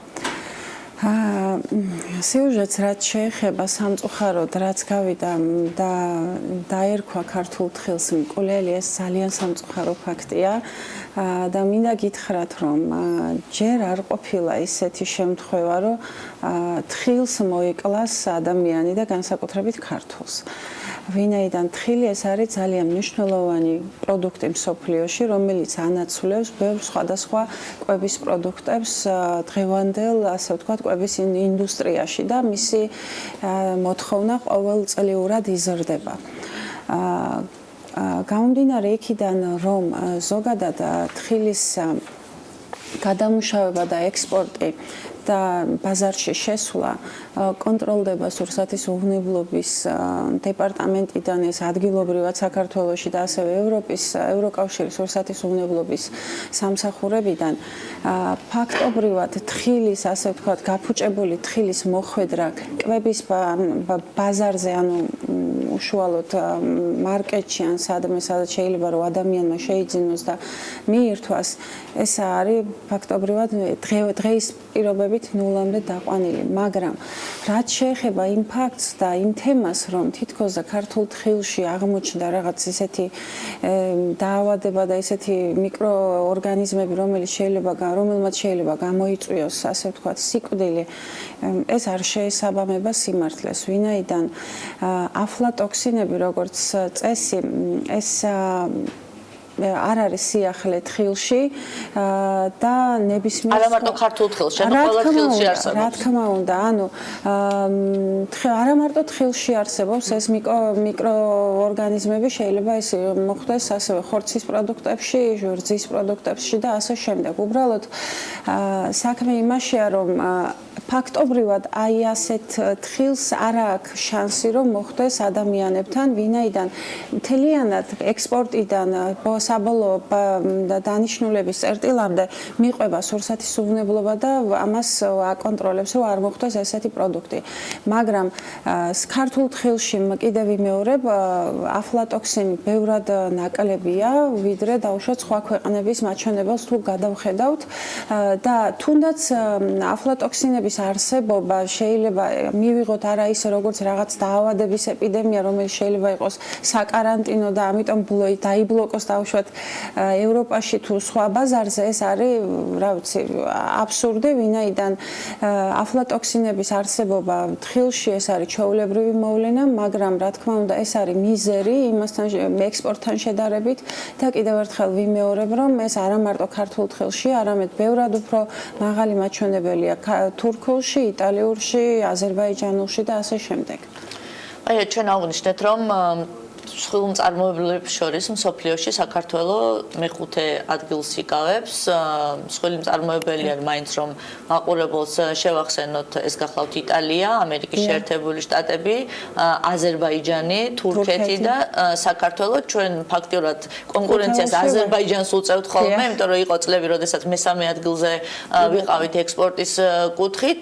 ისიც უნდა აღვნიშნოთ, რომ არაერთი გადამამუშავებელი საწარმო შეიქმნა პროექტების მართვის აგენტოს მიერ დაფინანსებული, რაც თავის მხრივ ძალიან კარგია, რაც მიუთითებს იმას, რომ ექსპორტის ნიშა ქართულ თხილს აქვს. მაგრამ მაინც ბევრი გამოწვევა არის. ხშირად ვსაუბრობთ იმაზე, რომ თხილს უფრო მეტი ყურადღება ჭირდება. შეიძლება ერთის მხრივ სწორიც იყოს, იმიტომ რომ როდესაც ათეულში შედის საექსპორტო პროდუქციის, ნამდვილად შეიძლება უფრო მეტი ყურადღება ჭირდებოდეს, მაგრამ ალბათ უფრო მეტი ბიზნესის კუთხით უნდა იყოს, თქვათ, აქცენტები გამახვილებული და არა მხოლოდ სახელმწიფოს კუთხით. აი, უფრო დეტალურად რა ვისაუბროთ, რა გამოწვევებია დღეს თხილის მიმართულებით. ის, რაც თქვათ, სოფლის მეურნეობაში დგას დაწყებული განათლების დეფიციტი, რესურსების რესურსების ხელმისაწვდომობა, თუ რაიმე სხვა არის უფრო ისეთი, რაცაც თქვათ, უფრო მყისიერი რეაგირება ჭირდება, რომ ჩვენ ვიყოთ, თქვათ, კონკურენტუნარიანი და იგივე მესამე ადგილი სტაბილურად დავიჭიროთ სოფლიო ბაზარზე. მართლაც რომ ძალიან ბევრი გამოწვევებია სექტორში, ჩვენი რეგიონისთვის თხილი არ არის ახალი, მაგრამ ზუსტად გამოწვევა ერთ-ერთი მდგომარეობს იმაში, რომ ზოგადად რეგიონში ფერმერებისთვის ძალიან ნაკლებად არის ცნობილი მოვლა-მოყვანის, ასე ვთქვათ, წესები და მიდგომები. მინდა აღვნიშნო, ყოველთვის აღვნიშნავ ხოლმე, აღმოსავლეთში, ანუ ქართლში, კახეთში ფერმერები უფრო სხვა მიდგომებით არიან და მათთვის არ არის ახალი და ასე ვთქვათ, მიუღებელი ის რომ ყოველწლიურად ისინი წამლავენ ბაღებს და უვლიან, მაგრამ ჩვენთან სამეგრელოში თხილთან მიმართებაში ეს ცოტათი სიახლე გახლავთ და ამიტომაც ფერმერებისთვის გამოწვევა ის დაავადებები და ასე ვთქვათ პრობლემები ბაღებში, რაც გააჩნიათ და რის გამოც ხშირად მოსავლიანობის ასე ვთქვათ მოსავლიანობა დაბალი, ანუ ხარისხობა და ასე შემდეგ და ერთ-ერთი გამოწვევა რა თქმა უნდა ფერმერების განათლება და ინფორმაციის მიწოდება ამ მიმართულებით. მეორე გამოწვევა ის გახლავთ, რომ ფაქტობრივად ჩვენ იმისთვის, რომ ფერმერები გადავამზადოთ, ფერმერებს მივაწოდოთ კონსულტაციები, არ აყავს სპეციალისტები და ამ მიმართულებით განვიცდით სპეციალისტების, ასე ვთქვათ, ნაკლებობას და შესაბამისად, რა თქმა უნდა, სახელმწიფო საინფორმაციო საკონსულტაციო სამსახურები აქტიურად მუშაობენ, მაგრამ მათ მე ვთვლი, რომ მათ საკმარისი რესურსი არ აყავთ იმისთვის, იმისთვის, რომ მათმა ექსტენციამ დაფაროს მთლიანად რეგიონი და მიწოდეს ყველა ფერმერს. თუმცა უნდა აღნიშნოთ, რომ ფერერო კარგი მაგალითი იყო, როდესაც მან თავისი ფერმერები გადაამზადა და რა თქმა უნდა, მაგრამ არსებობს ბევრი სხვა პროექტები საერთაშორისო ორგანიზაციების მიერ, რომლებიც ფერმერებს ფაქტობრივად ეხმარებიან. ამ მიმართულებით ეს განსაკუთრებით ბოლო 2 წლის განმავლობაში შეინიშნება, მაგრამ არც იმას არ ვიტყვი, რომ ასე ვთქვათ, ცუდი გამოცდილებიდან მაინც რჩება რაღაც კარგი გაკვეთილი, ვინაიდან გასული წლის უხარისხობამ და ასე ვთქვათ, დაავადებების გავრცელებამ და წელსაც ამან რამოდენიმე ასე ვთქვათ, კარგი გაკვეთილი მისცა ფერმერებს. მათ დაინახეს, რომ თუ ისინი უკეთესად მოულიან და ექნებათ ხარისხიანი მოსავალი, ისინი მიიღებენ ბევრად უფრო მეტ შემოსავალს, ვიდრე ასე ვთქვათ, მოულელ და უხარისხო მოსავლის გაყიდვისგან. ასევე მათ ნახეს, რომ მათი ერთადერთი შემოსავალი არ შეიძლება ესე მივაგდოთ და უბრალოდ დაველოდოთ, როგორ მოისხავს თხილი და მას არ შეუწყოთ ხელი. ამიტომ წელს ძალიან კარგად შეინიშნება, ასე ვთქვათ, მიდგომების ცვლილება. აი ამ მიმართულებით, ანუ აქტიურად მუშაობენ ფერმერები წელს იმისთვის, რომ მომავალი წლისთვის მოემზადონ და კარგად მოუარონ, ამიტომ ჩვენთან აგროსახლში ძალიან დიდი აქტიურობა და ცდილობენ, რომ მიიღონ კონსულტაციები, მიიღონ სერვისები. ეს ძალიან მიხარია, იმიტომ რომ ზოგადად ალბათ ჩვენი მთავარი პრობლემა მაინც მენტალობაში და მიდგომებშია, სოფლის მეურნეობაში დანარჩენი ჩვენ ყველაფერი გვაქვს. და ყოველ შემთხვევაში სახელმწიფოსგან იქ შეკითხვა მინდა და დამესვა. მე მახსოვს, როდესაც რეგიონული ტურნე მქონდა, სერიოზული პრობლემა იყო აზიური ფაროსანა. და ეს არ არის თქვათ ფერმერის პრობლემა, ეს არის ზოგადად ქვეყნის პრობლემა, ეს არის საჭიროებს მთავრობის ინტერვენციას ამ კუთხით, როდესაც ჩვენ ვსაუბრობთ, რომ რაღაც შემთხვევაში ფერმერმა შეიძლება ყურადღება არ მიაქცია, არის ისეთი ფერმერი, რომელმაც ძალიანაც მიაქცია ყურადღება, მაგრამ თუნდაც აზიურმა ფაროსანამ მისგან დამოუკიდებელ რომელიც მსოფლიოში სერიოზული პრობლემა არის, მაგრამ მხოლოდ ერთი ადამიანი აი ამ ვთქვათ ვერ შეებრძოლება ამ წერს, ხო? აი რა უნდა გააკეთოს სახელმწიფომ, იმიტომ რომ ძალიან ბევრი მსმენია, რომ თუნდაც იგივე გამოწვევა იყო, როდესაც ერთს ვაკეთებდით და იგივე აზიური ფაროსანის წინააღმდეგი იყო აქტივობები ჩასატარებელი და თქვათ იგივე მეფუტკრეობა ამ კუთხით და თაფლის წარმოება პრობლემური ხდებოდა, იმიტომ რომ არ შეიძლება ერთ და იგივე დროს და ღალიანობის დროს იგივე შეწამლა. ამიტომ როგორ უნდა დაიგეგმოს, აი თქვენ რას ფიქრობთ, როგორც აგროსახლის ხელმძღვანელი, როგორც ერთ-ერთი მსხვილი ექსპორტიორი, რა უნდა გააკეთოს მთავრობა? წელს ძალიან კარგი პრეცედენტი ჰქონდა და მაგალითი იმისა, თუ როგორ ჩაერია მთავრობა აი ამ მავნებლის წინააღმდეგ, როგორ დაირაზმა ფერმერები მთავრობასთან ერთად და როგორ ასე ვთქვათ, ძალიან კარგი ღონისძიება გატარდა ისიც, რომ მეფუტკრეები ნაკლებად დაზარალდნენ, მე არ გამიგია ყოველ შემთხვევაში აი ამ შეწამლებიდან დაზარალებული მეფუტკრეები, ვინაიდან ისინი მთავრობამ წინასწარ შეუწყო ხელი, რომ ისინი გასულიყვნენ აი ამ ზონებიდან, სადაც იწამლებოდა და ეს ერთ-ერთი კარგი მაგალითია იმისა, რომ თუ როგორ შეიძლება დაუშვათ მთავრობასთან ერთად დაიგეგმოს ეს ყველაფერი, მაგრამ ეხლა ვდგევართ უფრო მეტი და ასე ვთქვათ საშიში გამოწვევების წინაშე, ეს არის დაავადებები, რომელიც გავრცელებულია თხილის ბაღებში და ეს მე ვთვლი, რომ ეს არის ახალი, ასე ვთქვათ, დაავადება იმ კუთხით, რომ ის ნაცარი სიდამპლეები, სოკვანი დაავადებები, რაც გვაქვს, შეიძლება უფრო სერიოზულში გადავიდეს და ამას სჭირდება დროული, ასე ვთქვათ, მიხედვა, ამიტომაც მე ძალიან ვისურვებდი იმას, რომ მთავრობას, ასე ვთქვათ, კონტროლზე აიყვანა ეს გავრცელებული დაავადებები, გამოეკვლია ზუსტი დიაგნოზი დაისვა და ფერმერებისთვის ინფორმაცია მიეწოდებინა და შესაბამისად მიაწოდოს მოვლის, ასე ვთქვათ, სქემა. ეს იქნება ძალიან მნიშვნელოვანი და შეუძლია ეს თავისუფლად ჩვენ სამეცნიერო კვლევითი ცენტრი ჩაერთოს ჩვენთან ერთად და მომავალი წლისთვის უკვე დავიწყოთ ეხლა მზადება, რომ მომავალ წელს ვიყოთ მართლაც როგორც ვისურვებდით მესამე მაინც ექსპორტიორთა შორის. ისღა დაგვრჩენია კოლეგებო რომ ვისურვოთ რომ მესამე არა პირველები ვიყოთ თხილის წარმოების კუთხით და მეტი პროდუქტი გავიტანოთ საექსპორტოდ და ევროპას ჩვენი კარგი ხარისხით მოვაწონოთ თავი. მადლობა ნინო, წარმატებას ვუსურვებ ყველა იმ ადამიანს, ვინც ამ ბიზნესთან დაკავებული და რა თქმა უნდა საქართველოს ეკონომიკას, რომელზეც დარწმუნებული ვარ, საკმაოდ მნიშვნელოვანი ნაწილში აისახება თხილის ექსპორტი საქართველოდან. ჩვენ მოკლე რეკლამაზე უნდა გავიდეთ და რამდენიმე წუთში დაგიბრუნდებით.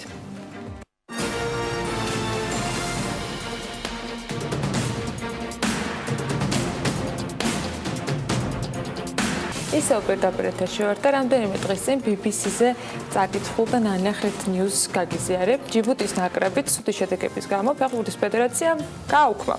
მომავალში არ გამოირიცხება, რომ 20 წლამდელების და 17 წლამდელების ნაკრებებით ჩემპიონატში მონაწილეობა მიიღონ, მაგრამ მიღებული გადაწყვეტილება, რაც ცენტრალურ ნაკრებს უკავშირდებოდა, არ გადაიხადება. საქმე ფულში არა. განმარტავდა ფედერაციის წარმომადგენელი გადაწყვეტილების მიზეზებს და ამბობდა, რომ ეს ცუდი შედეგებია მთავარი გამსაზღვრელი. ბევრჯერ მithქვამს, რომ ფეხბურთში ვერ მაგრამ სხვა ყველაფერს რომ თავი დავანებოთ, Facebook-ის მომხმარებელი ვარ და შედეგების ავკარგიანობას კომენტარებიდანაც ხვდები ხოლმე ქართულ ნაკრებს რაც ახება და ბოლოს ახალ ამბებსაც ვეცნობი და მაინც ბევრად პროფესიონალურად ამ თემაზე ზაზა აბაშიძე, ბექა ბაციკაძე და სანდრო ცნობილაძე ისაუბრებენ, რა თქმა უნდა, ჩემთან და შოთასთან ერთად. პროფესიონალებს ვუთქვობ ეთერში და ქართულ ფეხბურთზე საუბარს შეგიძლიათ მოусმინოთ საქმიან დილაში. ოღონდ რა თქმა უნდა საქმიანად. დილამშვიდობის უკეთესი სიტუაცია არ ჩვენ გვაქვს ამის მაგალითად 2017-2018 წლის ევროპული საკლუბო სეზონი შეგვიძლია მოვიყვანოთ, რომელიც ქართული 4 კლუბისთვის ნაადრევად ერთ თვეში პირველივე ეტაპზე დასრულდა. 8 გამართული თამაში, აქედან 7 წაგება, 1 ფრე, 2 გატანილი გოლი და 21 მიღებული, ალბათ სტატისტიკა მეტყველებს იმაზე თუ რა დღეშია ქართული ფეხბურთი და ჯიბუტის მდგომარეობას ბევრად ყოველ შემთხვევაში არ უსწრებს. ამ საკითხს ქართულ ეროვნული ნაკრების და ეროვნული ჩემპიონატის ირგვლივ არსებულ საკითხებს მოვიხილავთ დღეს და პრინციპში სანდრო ცნობილაძესთან შემიძლია გადავიდე პირველივე კითხვით. ეს შედეგი, რაც დღეს არსებობს, არ არის წლევანდელი მიზეზებით გამოწვეული და უკვე მრავალი წელია ქართულ ფეხბურთში კრიზისი დგას. როგორ შეაფასებდი? ანუ რა არის შენ პრობლემები იდენტიფიცირებული გაქვს და აი ძირითად პრობლემებს რას გამოყოფთი და ზოგადი რა შეიძლება იყოს წამალი აქედან გამოსავლისა, სანდრო მოგესალმები. ხო, ეს არ არის მარტო დღევანდელი რეალობა სამწუხაროდ, მაგრამ ამ რეალობას განასხვავებს ყველა სხვა წინა რეალობისგან ის, რომ თუ ადრე ამ პირველ ეტაპსაც ვერ უძლევდით ხოლმე, მაშინ რაღაც გულის მოსაფხანად ის ჰქონდა, რომ ერთ თამაშს მაინც ვიგებდით და წელს ესეც ვერ გავაკეთეთ. როგორც აღნიშნე და 2 გოლი გავიტანეთ, აქედან 1 ჯობდა საერთოდ არ გაგვეტანა, იმიტომ რომ როდესაც გავიტანეთ ის 1 მერე 5 მივიღეთ საკუთარ გარში. აქედან გამომდინარე, უკუსვლა მართლა არსებობს. ბევრ ამასთან არის ეს ასოცირებული ჩემი განმოსახედიდან, პირველ რიგში იმასთან, რომ ჩემპიონატი, რომლის შედეგებითაც შემდეგ კლუბები მოხვდნენ ევროპულ ტურნირებზე, დამთავრდა რამდენიმე თვის წინ. ქართულ რეალობაში არის ასეთი მოვლენა, რომ გუნდებს უჭირთ შემადგენლობების შენარჩუნება, ანუ მაგალითად სამტრედიის მაგალითი რომ გავიღოთ, რომელიც გამოვარდა ყარაბაღთან 0-6 წააგო საქართველოს ჩემპიონმა. დაკარგა რამდენიმე წამყვანი ფეხბურთელი და შესაბამისად უკვე მოთხოვნა რამესი სამტრედიასგან იყო ძალიან ძნელი. რატო დაკარგა? ეს კიდე ცალკე ამბავია, ვერ ინარჩუნებენ, ვერ აკავებენ ფეხბურთელებს. ამ შემთხვევაში იგივე დიდი შესვენების პერიოდი, რაც მოსამზადებელი პერიოდიც უნდა იყოს კლუბებისთვის, აქ ფინანსების თემაზეც მივდივართ, ხომ კლუბმა უნდა გაიაროს შეკრებები, ქვეყნის შიგნით, ქვეყნის გარეთ, მაგალითად ხარჯები არის, რომელიც ჩვენ პრინციპში გვაქვს ქვეყნის შიგნით მივლინებაში დაიხარჯა 5000 ლარი სამტრედიას გულისხმობ ამ შემთხვევაში და 40000 ლარია ქვეყნის გარეთ. ანუ რეალურად ის მოსამზადებელი პერიოდიც ესე ამოწურა თქვა კლუბმა და ეს დიდი შესვენება დანაკარგი ფეხბურთელების და შედეგიც პრინციპში დადგა. თუმცა რომ არ დაეკარგა სამტრედიას ფეხბურთელები, ვინც ყავდა რეალურად თქვათ წინააღმდეგობა ყარაბაღთან უკეთესი გვექნება. არა, შორს ვარ მე მაგაზრით, განუბრალოდ სამწუხაროდ ასე ხდება, რომ აქ მარტო შენარჩუნებას ხო არ არის ლაპარაკი, ხო კიდევ ვიღაცები უნდა ხო განვითარებაზე არის ლაპარაკი. საქართველოში არის შექმნილი ფეხბურთის განვითარების ფონდი. თავისთავად ცოტა სათაურია, კომიკური, ხო? დღევანდელი რეალობიდან გამომდინარე. ფეხბურთის განვითარების ფონდი საჩხერის ჩიხურავს თავარი მწვრთნელი, მაგალითად სოსოფროიძე წაგებული თამაშის მერე თბილისში პრესკონფერენციაზე აცხადებდა, რომ ის თანხები, რომელიც ირიცხება ფეხბურთის განვითარების ფონდიდან, ყოფნის გუნდს მხოლოდ მიმდინარე ხარჯებისთვის. ანუ მიმდინარე ხარჯებში შედის ზუსტად აი ის, რაზეც თქვენ მაგალითად ისაუბრეთ, რაშიც დაიხარჯა სამტრედიას თანხები, ხო? ანუ აქ განვითარებაზე ლაპარაკი არ არის. ანუ თუ გუნდი რის ვაიუაღლახით ახერხებს, რომ ესე კუდი კუდთან მიაბას და მიმდინარე ხარჯები ფაროს მარტო ამით, მაშინ რომ განვითარებაზე ლაპარაკობთ. ხო, თუმცა აი მაგალითად თუ კლუბს უკვე ამ რაღაც ფონდი აფინანსებს და უწყობს ხელს იმაში, რომ მიმდინარე ხარჯები დაფაროს, შემდეგ შეიძლება რომ იმან იზრუნოს განვითარებაზე, მოიყვანოს სპონსორი, აი სპონსორების მოძიების თემაც არის, აი როგორ შეიძლება რომ ქართულმა ამაში თქვათ ვინ უნდა დაეხმაროს კლუბებს, თუ თავად უნდა იზრუნონ ამაზე, ბიზნესი უნდა იყოს უფრო ლოიალური, თუ აი რა გამოსავალია. შესაძლებელია ზოგადად ქართულ რეალობაში რაც საფეხბურთო კლუბი რო იყოს სპონსორის იმედად, ამ შემთხვევაში თავად ფედერაციასაც უჭირს სპონსორების მოძიება და მით უმეტეს საკლუბო ფეხბურთისთვის ეს დიდი დილემა არის, როგორ შეაფასებ ამ.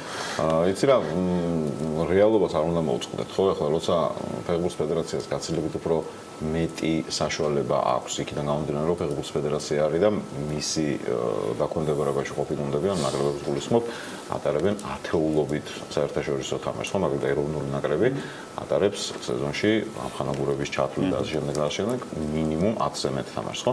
ამ შემთხვევაში უფრო ადვილია სპონსორი რომ მოიწვიოს.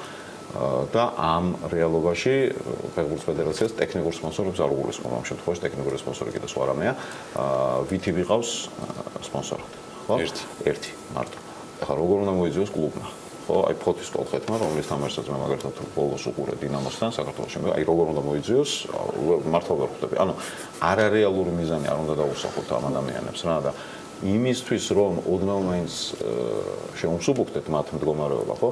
მათ ჭირდებათ კვალიფიციური კადრები. ანუ კვალიფიციური კადრებში უგულისხმობ იგივე მენეჯერი, იგივე დაუშვათ მწვრთნელი და ამ ადამიანების გაზრდაზე და ამ ადამიანების განათლებაზე უნდა იზრუნოს ფეხბურთის ფედერაცია და ის პრიორიტეტები, ის ხარჯები, რომელიც არის ბოდიში რო სიტყვა წაგართვა, რომელიც არის დაუშვათ გაწერილი ამ ფეხბურთის განვითარების პროგრამის მიერ, როგორ და სად მიდის, ხო, ეს თანხები პრიორიტეტულად მე მგონია რომ სწორი არ არის. ისე მაგნაწილზე მინდა გადასვლა, როგორც ვიცით 213 მილიონი არის ის თანხა, რომელსაც ფეხბურთი სახელმწიფოსგან მიიღებს და 2021 წლამდე არის ეს თანხა გაწერილი. ორ მთავარ ნაწილზე, ინფრასტრუქტურის ნაწილზე 50 მილიონზე მეტი ამოვარდა, ანუ თავიდან 250 მილიონი იყო ჩამოვიდა ქვემოთ და ასევე მეორე უმნიშვნელოვანეს ნაწილზე განათლებაზე და ამ განათლების ხელშეწყო პროგრამებზე იხარჯება მხოლოდ 13 მილიონი რეალურად. თავარი პრიორიტეტი, რასაც თავად ჩინოვნიკებიც აცხადებენ და მუდმივად ყველას ნებისმიერ გამლულს რო კითხვა ალბათ მაგას გეტყვის რომ სწორედ ქართული ფეხბურთის პრობლემა ის არის რომ განათლების დეფიციტი არის ამ ნაწილზე იხარჯება მხოლოდ 13 მილიონი, როდესაც სხვა მიმართულებებზე რაც ჩემი აზრით და ამას უკვე გამოცდილებას ადასტურებს, რაც კლუბის შენახვა 1 წლის განმავლობაში შემდეგ იმ კლუბის თლიანი დაქცევა გაცილებით უფრო ძვირი გვიждდება. ანუ რამდენად სწორად აქვს ფედერაციას პრიორიტეტები განსაზღვრული და თუნდაც ეს 13 მილიონის დახარჯვა განათლებასა და რაც აი ამ მსგავსი ტიპის ხელშემწყობ ამის ნათელი ილუსტრაცია ხო არ არის? კი, არის ერთ-ერთი მთავარი განმაპირობებელი იმ ყველაფრისა, რაც ეხლა ჩვენ გვჭირს. ხო, არის ზუსტად ეს, რომ არავინ ისე არ გაიგოს დაფინანსების წინააღმდეგ იგი არა ვარ მე. უბრალოდ ეს სწორად უნდა მოხდეს ეს დაფინანსება. და შესაბამისად პრიორიტეტები არის ამ შემთხვევაში არასწორად შერჩეული, ზაზა მაგერ აღნიშნა რატო და რის გამო. ხო, ეს არის ერთი პატარა მაგალითი, პატარა კი არა და რეალურად გამოდის, რომ საკვანძო მაგალითი ამ ყველაფრისა და ახლა იმაზე ლაპარაკი რომ დაუშვათ ფეხბურთელი რო გაყიდა კლუბმა, მერე ის თანხასაც წაიღო, ხო? ანუ ეს ძალიან ზედაპირული საუბარია და არ მგონია სწორი იყოს, რომ კერძო კლუბთან მიმართებაში ვინმეს კონდეს უფლება იმისი, რომ გამოიკვლიოს, რომ ფეხბურთელი რო გაყიდა, მერე ის თანხასაც წაიღო. ხო, ტრანსფერების მონაცემებიც გვაქვს, სატრანსფერო ხარჯი, რომელიც ჰქონდათ ქართულ კლუბ ეროვნული ლიგა 1-ში მოასპარეზე კლუბებს 10 კლუბია, როგორც ვიცით, 250 ლარია სულ სატრანსფერო ხარჯი, ანუ გაყიდა თუ შეიძინა, ну ეს არ არის ჩაშლილი აქ, მაგრამ ორი ბლოკი სიგარეტები. ტრანსფერებზეც არ შეგვიძლია რომ რაღაც იმედ დავამყავ და ვისაუბრ.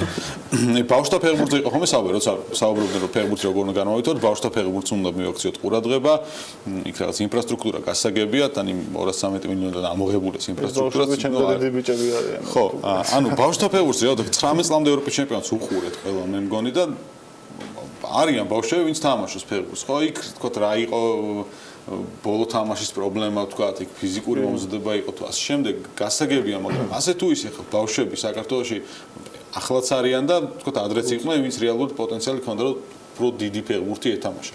აი მაშინ თუ ბავშვები არიან, ბავშვთა ფეხბურთს მიაქციეთ ყურადღება, ხო, აი ისევ განათლებაზე მივდივართ, ხო, იგივე მწვრთნელები, იგივე ფიზიკური მომზადება და ამ მიმართულებით გადასამზადებელი მენეჯერები. ამის რესურსი აქვს დღეს ფეხბურთის ფედერაციას, რომ ეს მიმართულება დააფინანსოს? იცით რა არის, ხო, თუ იქიდან ვიმჟელებთ რა, თანხაც იხარჯება და 215 მილიონზეა ლაპარაკი, 215 მილიონად მენეჯერს კი არა, იმას მოიყვანა, როგორ მაურინიოს ჩამოიყვანა, აგროტო რა გჭირდეს, მაგრამ სხვა საკითხია, რომ ისევ და ისევ პრიორიტეტებამდე მივდივართ რა. ანუ ამ რა შეიძლება კლუბები ჩამოიშალოს, ან თუ იმათ ფულს მიმდინარე ხარჯებს არ დაუფარდ. გავიგე კი ბატონო, კლუბი უნდა ჩამოიშალა, არ ჩამოშლილა ახლა აქამდე თუ მოვიდნენ, როგორმე და შესაბამისად მივედით იქამდე რომ ადგუნდიანი ჩემპიონატი გვაქვს, რაც კარგია, რა თქმა უნდა, ამაზე ორი აზრი არსებობს. ამ კლუბს მოდი მოვაკლოთ რაღაც გარკვეული ნაწილი და მივცეთ იმას რა ხო განათლებას, ხო, ელემენტარული არის. ან დაუშვათ ერთ-ერთი პუნქტი არის მასობრივი ფეხბურთის განვითარება. საერთოდ არ მიმაჩნია რომ ეს იყოს ამოსავალი წერტილი მასობრივი ფეხბურთის განვითარება დღევანდელ ვითარებაში. ხო, სხვა რამეზე უნდა ვიმუშაოთ, ასე ვთქვათ რა. და თავარი კიდევ რა არის, რომ სამწუხარო რეალობა გვაქვს ის, რომ კერძო კლუბების ნაკლებობას განვეცდით. მუნიციპალური კლუბები რჩებიან. არა და დაპირებები იყო შემდეგნაირი, რომ ჩვენ კერძო კლუბებზე უნდა გადავიდეთ. ყველა კლუბი კერძო უნდა იყოს, ვერ გადავდივართ ამ კერძო კლუბებზე. რეალობა ეს არის. აროს არ უნდა ეს კლუბი. მაგრამ ეს საინტერესოა დაფინანსება, რომელიც კლუბებს ეძლევა, ამ შემთხვევაში თითქმის თანაბარი არის, მაგრამ 2017 წელს 24 მილიონზე მეტი არის გამოყოფილი კლუბების საბაზისო დაფინანსებისთვის. საინტერესოა ამ ნაწილში ის კომპონენტი, რომ მაგალითად ფინანსურად ყველაზე ძლიერი გუნდი დინამო, მაგალითად, რომელიც თვითყოფადი თუ არა, ყოველ შემთხვევაში კერძო მეპატრონის ხელში არის, იღებს იგივე იმავე ზომის დაფინანსებას, თითქმის როგორცაც მაგალითად ფოთის კოლხეთი ან ნებისმიერი მუნიციპალური კლუბი. რომ არის თუ არა ეს რაღაც სწორი მიდგომა, როდესაც სახელმწიფო ყველას აძლევს ფულს და არა მიზნობრიობის მიხედვით, მაგალითად. მაშინ როდესაც დინამოს აქვს საკუთარი რესურსები უპატრონოს გუნდს, რატომ უნდა გადაიხადოს ამ შემთხვევაში გადასახდელის გადამხდელმა ფულმა მის შენახვაში? ანუ როცა ფოთის კოლხეთს უფრო ჭირდება, ვთქვათ. ამ შემთხვევაში აქაც მიზნობრიობის პრობლემა ხო არ დგას და რაღაც ხრივ ეს საყოველთაო ჯანდაცვის წინა ვერსიის საფეხბურთო გამოვლინება ხო არ არის, როცა რაღაც არის ეგ პრობლემაც რა თქმა უნდა, უბრალოდ ეს საკითხი არის მაინც ალბათ დასარეგულირებელი, ზუსტად აი რისერჩი არის გასაკეთებელი, ვის რა ჭირდება. ეხლა მე მესმის აბსოლუტურად, როდესაც კერძო კლუბთან მიმართებაში საუბარი ძნელია, რომ შენ ადგე და მიუთითო იმას, რომ იცი რა, შენ ეხლა უნდა აშენო სტადიონზე ტრიბუნა, იმისთვის რომ განვითარდე, ხო? აი ამის მითითება კერძო კლუბთან მიმართებაში ცოტა ძნელი ხდება რა. ხო, ამას კერძო კლუბი თვითონ უნდა ხდებოდეს, მაგრამ როდესაც მუნიციპალურ კლუბზეა ლაპარაკი და რომელსაც არ ყავს კერძო მეპატრონი, შენ შეგიძლია იმას მიუთითო, რომ მოდი რა, აი ეს გააკეთე და მე შენ ამაზე მოგცემ ამ თანხას და ანუ ამ თანხის მიზნობრიობა უნდა არსებობდეს ზუსტად რომ აი მე შენ რო გაწრო მაგალითად 10 ლარს ამ 10 ლარად შენ მოიტან ერთ იმას რა ქვია ონკანს დაუშვათ სიტყვაზე წყალი დავლიოთ ეს რა ქვია პრობლემა ანუ ამაზე გვაქვს ამ შემთხვევაში საუბარი თორე კიდევ ერთხელ ვეძახი დაფინანსება საჭიროა ისიც რომ განისაზღვროს რომ იგივე მაგალითად დინამოს რამდენი უნდა კონდეს და ფოთის კოლხეთს რამდენი უნდა კონდეს ოღონდ ამაზე საჭირო არის მუშაობა და მარტო იმითი რომ მე ავდექი და ფული გადაურიცხე და ამაში თან უკანონობას აქვს ადგილი აუდიტის დასკვნიდან გამომდინარე ფეხბურთის განვითარების ფონდთან მიმართებაში ხელფასების ნაწილში ხო ანუ რეალურად ამ ადამიანებს ხელფასი აქვს იმაზე მეტი რამდენიც დადგენილი არის კანონით ხო და ხა იქ საუბარი იმაზე რომ ამ ხელა პროექტს არიან შეჭიდებულები და 1500 ლარად ხო არ იმუშავებს ხო ეს არის ცალკე საკითხი კიდე მაგრამ კანონთან შეუსაბამობაზე გვაქვს ამ შემთხვევაში ლაპარაკი ხო მოდი ჯერ ეს დავარეგულიროთ ამ ადამიანებმა კანონთან შესაბამისად იმუშაონ და მე შესაბამისად უკვე ლაპარაკობ იმას რა უნდა გაკეთონ ამებმა ხო იგივე ხო კარგი მაგალითებიც არის და ცუდიც იდეაში ფული ვინც ჩადო ყაზახეთმა მაგალითად ძალიან დიდი ფული ჩადო ფეხბურთში და ნუ შედეგი ყაზახეთის ნაკრები ისლანდიამ თქვათ იმაზე ბევრად ნაკლები დახარჯა რა ყაზახეთმა მაგრამ ისლანდიამ ითამაშა რეალურად ისლანდიის ნაკრებმა და ანუ შეიძლება უფრო სწორად დაგეგმოს სტრატეგია ნაკლები ფულით ჩვენ ბევრი ფული არ გვაქვს რომ ფეხბურთს მივაყაროთ ხო ხათაშორის და ეს პროგრამა როდესაც დამტკიცდა მაშინ ფეხბურთის ფედერაციის მესვეურების და სპორტის სამინისტროს ხელმძღვანელს ეკითხე ანუ ისლანდიის შემთხვევა არის მართლა სპეციფიური მაგალითია ამ ქვეყანამ რამდენიმე წლიანი გეგმა შეიმუშავა ყოველგვარი რაღაც გრანდიოზული თანხების გარეშე და საბოლოოდ საკმაოდ მალე დაახლოებით 10 წლიან ციკლში მივიდა იქამდე სადამდეც მივიდა მოუგო ინგლისის ნაკრებს გასულ წელს მაგალითად მოუგო აუტი მაინც ჩავაწოდოთ საჯარიმოში იქით ხარეს შენ გქონია კომუნიკაცია ამ ხალხთან ბოდიში გადავყვინა და იქნებ ისიც გითხო რომ ეს პროგრამა რომელი ქვეყნის ანალოგია ანუ სად იქნა აპრობირებული და მეორე საკითხი არის რომ ამასთანავე მოვისმინე რომ UEFA-მ მოიწონა და კონკრეტულად რა ნაწილი მოიწონა თუ შეიძლება რომ ამაზე მივიღოთ ოდესმე პასუხი. ხო, აი მეტი გახსნილობაც კარგი იქნება რომ ბევრი პასუხი გქონდა. ჩვენ პრინციპში შეგვიძლია ხალხის გამოკითხვით ჩავატარეთ, მოვისმინოთ, დავსვით კითხვა რომ უნდა კონდეს თუ არა, ეთანხმებიან თუ არა ისინი ფეხბურთის 250 მილიონიან დაფინანსებას და შეგვიძლია ნახოთ გულშემატკივრების პოზიციაც. 150 მილიონი შემიადით ფეხბურთისთვის ბევრი არ არის ნამდვილად, მაგრამ აი ჩვენი ფეხბურთი რო ძალიან უკან არის, მაგაზე მწყდება გული. ფეხბურთი და სპორტი ვითარდება ქვეყანასთან ერთად. მარგინალურად ფეხბურთში დიდი ფულის ჩადება ჩემი აზრით ავანტურა. ქვეყანა რომელიც ყველაფერში დადებითი ტენდენციისკენ მიდის თავისთავად ფეხბურთიც მიდის. არც ჩვენნაირ ეკონომიკურ დუხჭირში მყოფ ქვეყანაში ფეხბურთი არ არის განვითარებული, აქ რომ რაც არ უნდა ფული ჩადო, აქ ფეხბურთი ისე არ განვითარდება. ერთად უნდა განვითარდეს ეს მე მგონი ყველაფერთან ერთად. ხალხი რა დღეშია ცოტა რეალობაში შეხედონ ამ ხალხს, მაგათ სპორტიც კაია, ყველაფერი კარგია, მაგრამ ეს არ შეიძლება. ხალხი გაჭირვებულია, ხალხი შიმშილის დონეზეა და ჩვენ ამდენ მილიონებს ხარჯავთ. თუ კი ასაშველება რა თქმა უნდა ყველა სპორტს მივესალმები. რა არის იცით? ის სწორად უნდა დაიხარჯოს ის თანხები. კი არ ჩავედ ვიღებს და ჯიბეში წავიდეს. უნდა დაიხარჯოს სწორად. უფრო მეტი უნდა დაიხარჯოს, მაგრამ ახლა სახელმწიფოს საშუალება არ აქვს მაგის, ამიტომ სულ არ ჯობია რომ დახარჯოს. სხვა რამეზე გამოიყენოს იმ სპორტზე, რომელიცაც უფრო განვითარებას მიაღწევენ. მაგალითად ჭიდაობაში. ეს პრიორიტეტების ამბავია, ხო, ბოლოს შეიძლება ის ფული სხვა ჯიბუტის ნაკრების მაგალითი გამოგიო, მაგრამ არ გვინდა ახლა. ეგ შენიშვნაც ბევრის გამსმენია, ვისაც ფეხბურთი არ უყვარს და თქო ასეთ ბევრი ადამიანი საკმაოდ საქართველოს ნაკრების და კლუბების შემხედვარი საკმაოდ ლეგიტიმურია, კითხო, მაგალითად, ანუ რაღაც ყოფით ცხოვრებაში არ მინდა ბოლომდე გადმოვიდე, მაგრამ ამ ფულად შეიძლება მაგალითად დევნილების ნახევარისთვის სახლებით უზრუნველყოფა ამ ადამიანებისთვის, რომლებსაც რიგში დგომა 2032 წლამდე მოუწევთ მაგალითად, ანუ ხო არ ჯობია სხვა პრიორიტეტებზე დაიხარჯოს ფულიო და ამას შესაძაც ფეხბურთის მესვეურებს ეკითხები ბრაზდებიან და სწორი პასუხს ვერასდროს ვერ იგებ, მაგრამ ამ ხალხის ჩივილიც გონი საკმაოდ ხო, თუმცა ყველას გვინდა რომ კონდეს, ხო, მაინც მასობრივი სპორტია, გვიყვარს ყველას და გვინდა რომ კონდეს კარგი. მაგრამ აი ეს კარგამდე ვერ მივედით, ერთი თუ რაღაც ამონათება ყველას გვიხარია და მე ანუ ხალხიც აი არ მიდის სტადიონზე. ესეც არის ერთ-ერთი თემა, რომ ხალხი მოვიდეს სტადიონზე და მე თქო სპონსორის გამოჩნდება, უფრო კარგად ითამაშებენ ფეხბურთელები. მე საერთოდ მგონია რომ 19 წამდე რომ გაიუსო ლოკომოტივი დაიდნენ ცოტა. ბევრი ხალხი იყო, ეგაც იყო მიზეზი ერთ-ერთი, რომ ამდენი ხალხი პოზიტიური მაგალითია რაგბი, მაგის როდესაც ანუ იდეაში კერძო ბიზნესმაც დაიწყო ნელ-ნელა თანამშრომლობა, ხალხმა რაგბისტები გავიდნენ სოფლიოს ითამაშეს და ანუ ამის შემდეგ დაიწყო თქვა ამ სპორტის შენება. ხო, ანუ ჯერ რაღაც, ანუ ესეა რომ ჯერ რაღაც შედეგი უნდა მოგვცენ ფეხბურთზე, მე მივაქვს ჩვენთან უყურმა, ხო? ანუ რეალობა არის ასეთი მართლა. ხო, მე ძალიან კარგად მახსოვს, როდესაც ზვიადაურმა მოიგო ოლიმპიური ოქრო ძიუდოში ათენში. ხო, მე ერთი თვის მანძილზე იმდენი ძიუდო სპორტ სკოლა გაჩნდა საქართველოში, რამდენიც არ არის არცაც დანარჩენ პლანეტაზე რო შეკრიბო, ამდენი არის. ანუ რაღაცა ბიძგი სულ საჭიროა, ხო. კარგია, როდესაც ერთის მხრივ ეს ასე ხდება, მაგრამ აი ხო 19 წლამდელები რო გასულიყვნენ მაგალითად ნახევარფინალში, ხო? დაგვავიწყდებოდა ყველაფერი აბსოლუტურად ის რომ კლუბებმა სულ 2 გოლი გაიტანეს, დროჟა ვერ დავკიდეთ და ასე შემდეგ და ასე შემდეგ, ხო? ანუ ეს ყველაფერი გადავიდოდა და ვიტყოდით რომ მაგრამ ვერ გავიდნენ სამწუხაროდ ეს 19 წლამდელები და ეს არის ტრაგედია, ასე ვთქვათ. და რაც შეეხება სტადიონზე მისვლას.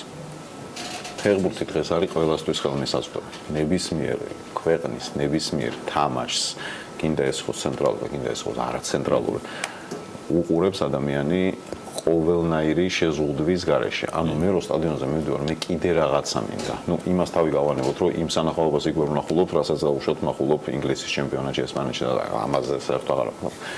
უბრალოდ მჭირდება რაღაცა. ანუ ეს თამაში უნდა შემიფუთო მე ისე, რომ მან იმ სტადიონზე მოვიდე და არ უნდა იყოს ისე, რომ 40 გრადუსიან სიცხეში წყალი ვითხოვო და თბილი მომიტანო. ანუ ეს დაუშვებელი, აღარ მოვალ იმ სტადიონს. ნუ აღარ მოვალ რა, ჩემი საქმეა და მივალ, მაგრამ ვისი საქმეც არ არის, ის აღარ მივალ იმ სტადიონს. არც ერთ შემთხვევაში აღარ. მინიმუმ ეს მაინც უნდა გაკეთდეს, თქვა იქ მინიმუმზე მაგლაპარაკი, რომ რაღაცა პირობაში უნდა შემიქმნა და კალიას არ უნდა ვებრძოდე ტრიბუნებზე დინამო არენის და არ უნდა ვიგერიებდე ლეპტოპით და სხვადასხვა რაღაცეებით. რა, ანუ ეს მაინც გამიკეთე და კი ბატონო, ხელს ხო, გარდა იმისა, თუმცა აი მაგათ როცა ქართული კლუბები თამაშობენ იგივე ევროპა ლიგის, იგივე ჩემპიონთა ლიგის საკვალიფიკაციო, თუ მათ პირველი თამაშის მერე შანსი აქვს მეორე თამაშს უკან, ან რეალურად ხალხი ან მიდის მაყურება, ხო, მეც დავდივარ სტადიონზე და გულშემატკივარი. შეიძლება ყველა თამაში არ მიდის თქო ევროპული ჩემპიონატის იმით რატომ არ მიდის უკვე თქვით, მაგრამ რეალურად არც ამის პრობლემაა, რომ ხალხი არ მივიდეს რა, რომ იყოს ასე ვთქვათ, იმედის ნაპერწკალი მივიღოთ. ნაკრების თამაშებზე მით უმეტეს ივსება სტადიონი. წყალსაც გაყიდიან, მაგრამ მოთხოვნა გაჩნდა. არა, მე მგონი თქვენ როცა არ გაუღებიათ. შეიძლება არ გაყიდონ, შოთა ეგრესაც არსებობს. ეგრე ადვილადაც არ არის. შემატკივრებზე პრინციპში რაღაც ბრალის დადება რთულია, იმიტომ რომ კიდე ჩავხედე რაღაც რა იმედით არ ვიცი წინ წავიძებდი თუ რა, მაგრამ საქართველოს არის 112 ადგილზე FIFA-ს რეიტინგში და ჩვენ შემდეგ არის ჩრდილო კორეა 113 შესაბამისად რაზე არის. ჩრდილო კორეას იტალიისთვის ხო კინაღამ მოგებული აქვს რომელიღაც ჩემპიონატში. არა, რაღაც 5 იტალია 1966 სოფლიო ჩემპიონატი და ის თუ მოყვება ახლა აქამდე არ ვიცი და სხვა. პრინციპში სადაც ჩვენ დინამოს ამბავი მოყვება 1991 წლის მერე იმათ რო გამოყვეთ, რადგან ძრახი არის ეგ. ხო, არის შესაბამისად გულშემატკივარები, ჩემი აზრით პირიქით, როდესაც აი რაღაც პირველ ეტაპს რო დაძლევს ხოლმე ეროვნული ლიგის გუნდი ივსება სტადიონი და რაც დიდი ეჭვი მაქვს შეიძლება ბევრგან აი ევროპის სხვადასხვა ქვეყნებში არ ხდებოდეს ჩვენ მდგომარეობაში რომ იყოს ფეხბურთში და ამის ამ შემთხვევაში კლუბებზე და სახელმწიფოზე არის ჩემი აზრით თავარი აქცენტი და წლამდელების მოვლენა იყო უნიკალური. ანუ ასეთი დასწრება 19 წლამდელთან ნაკრების ჯგუფური ეტაპის თამაშზე არ ყოფილა არსად. ანუ არ ყოფილა საბსე სტადიონი არ ყოფილა არსად. არსად ქვეყანაში არ ხდება ეგეთი რომ. ავდექი და მივედით ხო ამაზე, იმიტომ რომ გვინდოდა რომ მოეგო და გჯეროდა რომ შეიძლება და ამის გაკეთება სამწუხაროდ. ხო, პირველ თამაშს თქვა ვიღაცა მოყურა სახში, ნახა რომ გუნდი თამაშობს, მეორეზე მივიდა, მესამეზე მივიდა. ხო, ეს არის და რეალურად პრიორიტეტების თემაა და იმ რამდენიმე დღის წინას როცა სამტრედიას ქონდა თამაში აზერბაიჯანში გასვლაზე, ჩემს თავს დავაკვირდი. ანუ 1-0, 2-0, 3-0, ნუ თამაშს ბევრ მოუყურა ალბათ, ნუ ხარისხს იქ და ანუ მაინც უყვან ბოლომდე ეს ფეხზე ვიდექი და უყურებდი და ანუ რაღაც იმედის უყოდა და ეს მაზოთიზმის ნიშნები შეგვიძლია. ესე იგი 270 მილიონი წელიწადში ვყიდულობთ იმედს. და არა 213 მილიონად 270 მილიონ დოლარად 5 წელიწადში ვარად დოლარი ვიდეოთ იმას რომ ვდგევარ ფეხზე და უყურებ სამტრედიას დაგება. ერთ-ერთ მაი გამოკითხულმა სწორი თქვა, ძალიან სწორი აქცენტები დასვა, როდესაც ქვეყნის განვითარება მიმული არის ფეხბურთზე. ამ შემთხვევაში თუ გადავალოთ თო სამწუხაროდ ეხა სუსტი სტატისტიკური მონაცემები არ მაქვს, თუმცა საქართველოს განვითარების დარი ქვეყანა, ნუ ისეთი მშპ-ს ქონე, ისეთი ეკონომიკური პარამეტრების ქონე, როგორც ჩვენი ქვეყანა არის. იმ კლუბები ვერ ხვდებიან და ვერ აღწევენ წარმატებას, ძირითადად თუნდაც ჩემპიონთა ლიგას თუ გადავხედავთ, ვერ გადიან საკვალიფიკაციო ეტაპზე, ანუ რაღაც ხრივ კორელაცია ამ ნაწილში არის. შესაბამისად, რაც არ უნდა სწორედ და ეს 213 მილიონი სწორედ იქნეს გამოყენებული, ნიშნავს თუ არა ეს იმას, რომ აუცილებლად რაღაც პროგრესი მოხდება და ანუ ხო არ არის უფრო დიდი ბარიერები და შემოფეხებელი ნაწილი, რაც ისე რომ დაუშვათ ჩემპიონთა ლიგას ითამაშოს, ამ შემთხვევაში ხო ქვეყნის ეკონომიკა და ფეხბურთი მინდოდა ერთმანეთთან შემედარებინა და პოზიტიური პრაქტიკაც იმას ანახებს ნიშნავს, რომ ჩვენაირი ღარიბი ქვეყნები საფეხბურთო ნაწილში ვეღარ აღწევენ წარმატებას და ეს ნაწილიც გასათვალისწინებელი ხო არ არის თქო? კი, რა თქმა უნდა, გასათვალისწინებელია, მაგრამ ანუ, როდესაც ამაზე მიდის ლაპარაკი, იქვე ყველას გვახსენდება ლუდოგორეცის მაგალითი. იქვე ყველას გვახსენდება შორს ვარაუდობ ლესტერის მაგალითი, რომელსაც პრემიერ ლიგა მოიგო. და აქ თუ საუბარი არის დაუშვათ ღარიბ ქვეყანაზე, ხო? იქ არის საუბარი ღარიბ კლუბზე. ლესტერს თქონდა დაახლოებით 250 ლარის ტრანსფერი განხორციელებული. ხო, დაახლოებით ლიგა მოიგო, სიტის ჩემპიონობაზე ფსონი იყო, გათანაბრებული იმასთან, რომ ლოხნესის ის გამოჩნდება, რა ქვია, საშინელება გამოჩნდება შოტლანდიაში. ანუ ამ დონეზე აღიქმებოდა ეს ამბავი რა და შესაბამისად ამიტომ არსებობს მაგალითები, რომელსაც ჩვენ შეიძლება გავყვეთ. ახლა არ არის აუცილებელი რომ ჩემპიონთა ლიგა ვითამაშოთ, მაგრამ ყოველ შემთხვევაში 1-2 ეტაპის გადალახვა. ფურთი მაინც ვითამაშოთ. ხო, რეალობა 10 მილიონზე მცირე მოსახლეობის 21 ევროპული ქვეყნის გუნდი არც ერთხელ არ გასულა ჩემპიონთა ლიგის ჯგუფურ ეტაპზეც კი. 10 მილიონზე დაბალი პოპულაციას ახლა არ ვიცი რა კორელაციაა, მაგრამ საინტერესო სტატისტიკაა. ხო, არის ეკონომიკური და მსგავსი ტიპის ჩვენი დარი ქვეყნები საწინააღმდეგოდ მოქმედებს ეს სტატისტიკა. სამწუხაროდ უნდა დავასრულოთ, ახლა ფეხბურთზე ვისაუბრებთ კიდე ბევრს რაღაცას. საათი მინიმუმ. საათი მინიმუმ, მაგრამ უნდა დავასრულოთ. დიდი მადლობა სანდროს სტუმრობისთვის, საინტერესო საუბრისთვის. ზაზა შეგიძლია რომ შენც დაემშვიდობო მაყურებლის პროცესში. მე მეც აზუხის გავაგზავნებ და მომავლის იმედით მაინც გავაგზავნებ მე დავარეგისტრირებ ჩეს ბოქსის ფედერაციას, ანუ ერთი ტაიმი ბოქსაობ, მეორე ტაიმი ჭადრაკს თამაშობ, მე მგონი ძალიან ეს არის და ძალიან ვეცდები რომ სახელმწიფოსგან რამდენი დააფინანსებდი შესაბამისად. მადლობა თქვენ სტუმრობისათვის, მადლობა იმისთვის რომ საუბრობდით ალბათ ბევრისთვის განსაკუთრებით საინტერესო ვამონდროებთ კინოურ თემაზე. ბექას დავიტოვებთ საქმიანი სტუდიაში, რეკლამის შემდეგ კი უკვე თათია ჩაფიჩაძე გიმასპინძლებთ განსხვავებული ამბლოით.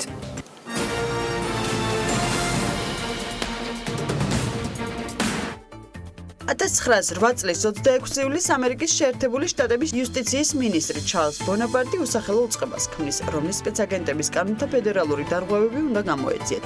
ამ უწყების პირველი ხელმძღვანელი გახდა სტენლი ფინჩი. შემდეგ წელს უწყებას გამოძიების ბიურო, ხოლო 1935 წლის 1 ივლისიდან გამოძიების ფედერალური ბიურო FBI დაერქვა. 1856 წლის 26 ივლისს დაიბადა ჯორჯ ბერნარდ შოუ, ირლანდიანი მწერალი, ნობელის პრემიის ლაურეატი. ბერნარდ შოუმ პიესა პიგმალიონი 1913 წელს შექმნა. პიესის სიუჟეტის მიხედვით, ფონეტიკის პროფესორი ჰენრი ჰიგინსი იძლავს დებს, რომ მას შეუძლია დაბალი წარმოშობის გოგონა ელიზა დულიტლი ისეთი დახვეწილი გახადოს, რომ გოგონა ელჩის მიერ ორგანიზებულ წვეულებაზე თავადის ქალად წარმოაჩინოს. დახვეწილობის უმთავრეს ელემენტად კი პროფესორს ბრწყინვალე მეტყველება მიაჩნია.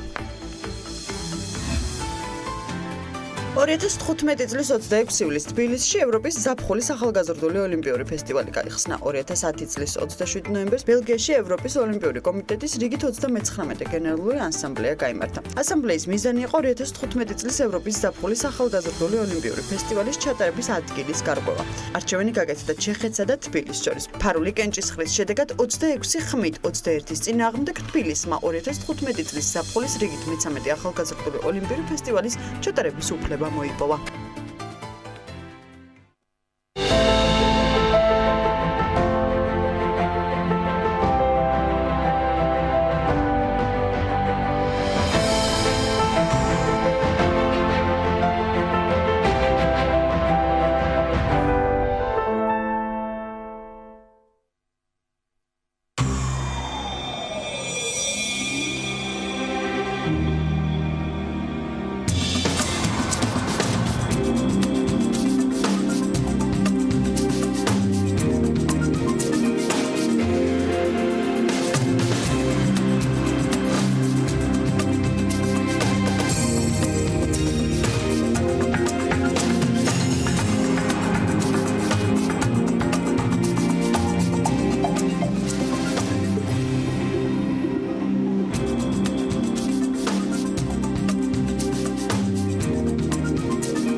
სოფლის მეურნეობაზე უნდა გავაგრძელოთ საუბარი და ამ საუბარს გააგრძელებს თათია ჩაფიჩაძე, რომელიც არც საქმიანობის მაყურებლისთვის კარგად ნაცნობ GVP-ის ფორმაში, არც რომელიმე სამშენებლო ობიექტის გასკით და განათლების სისტემის სტატისტიკებით არ იქნება დღეს აღჭურვილი.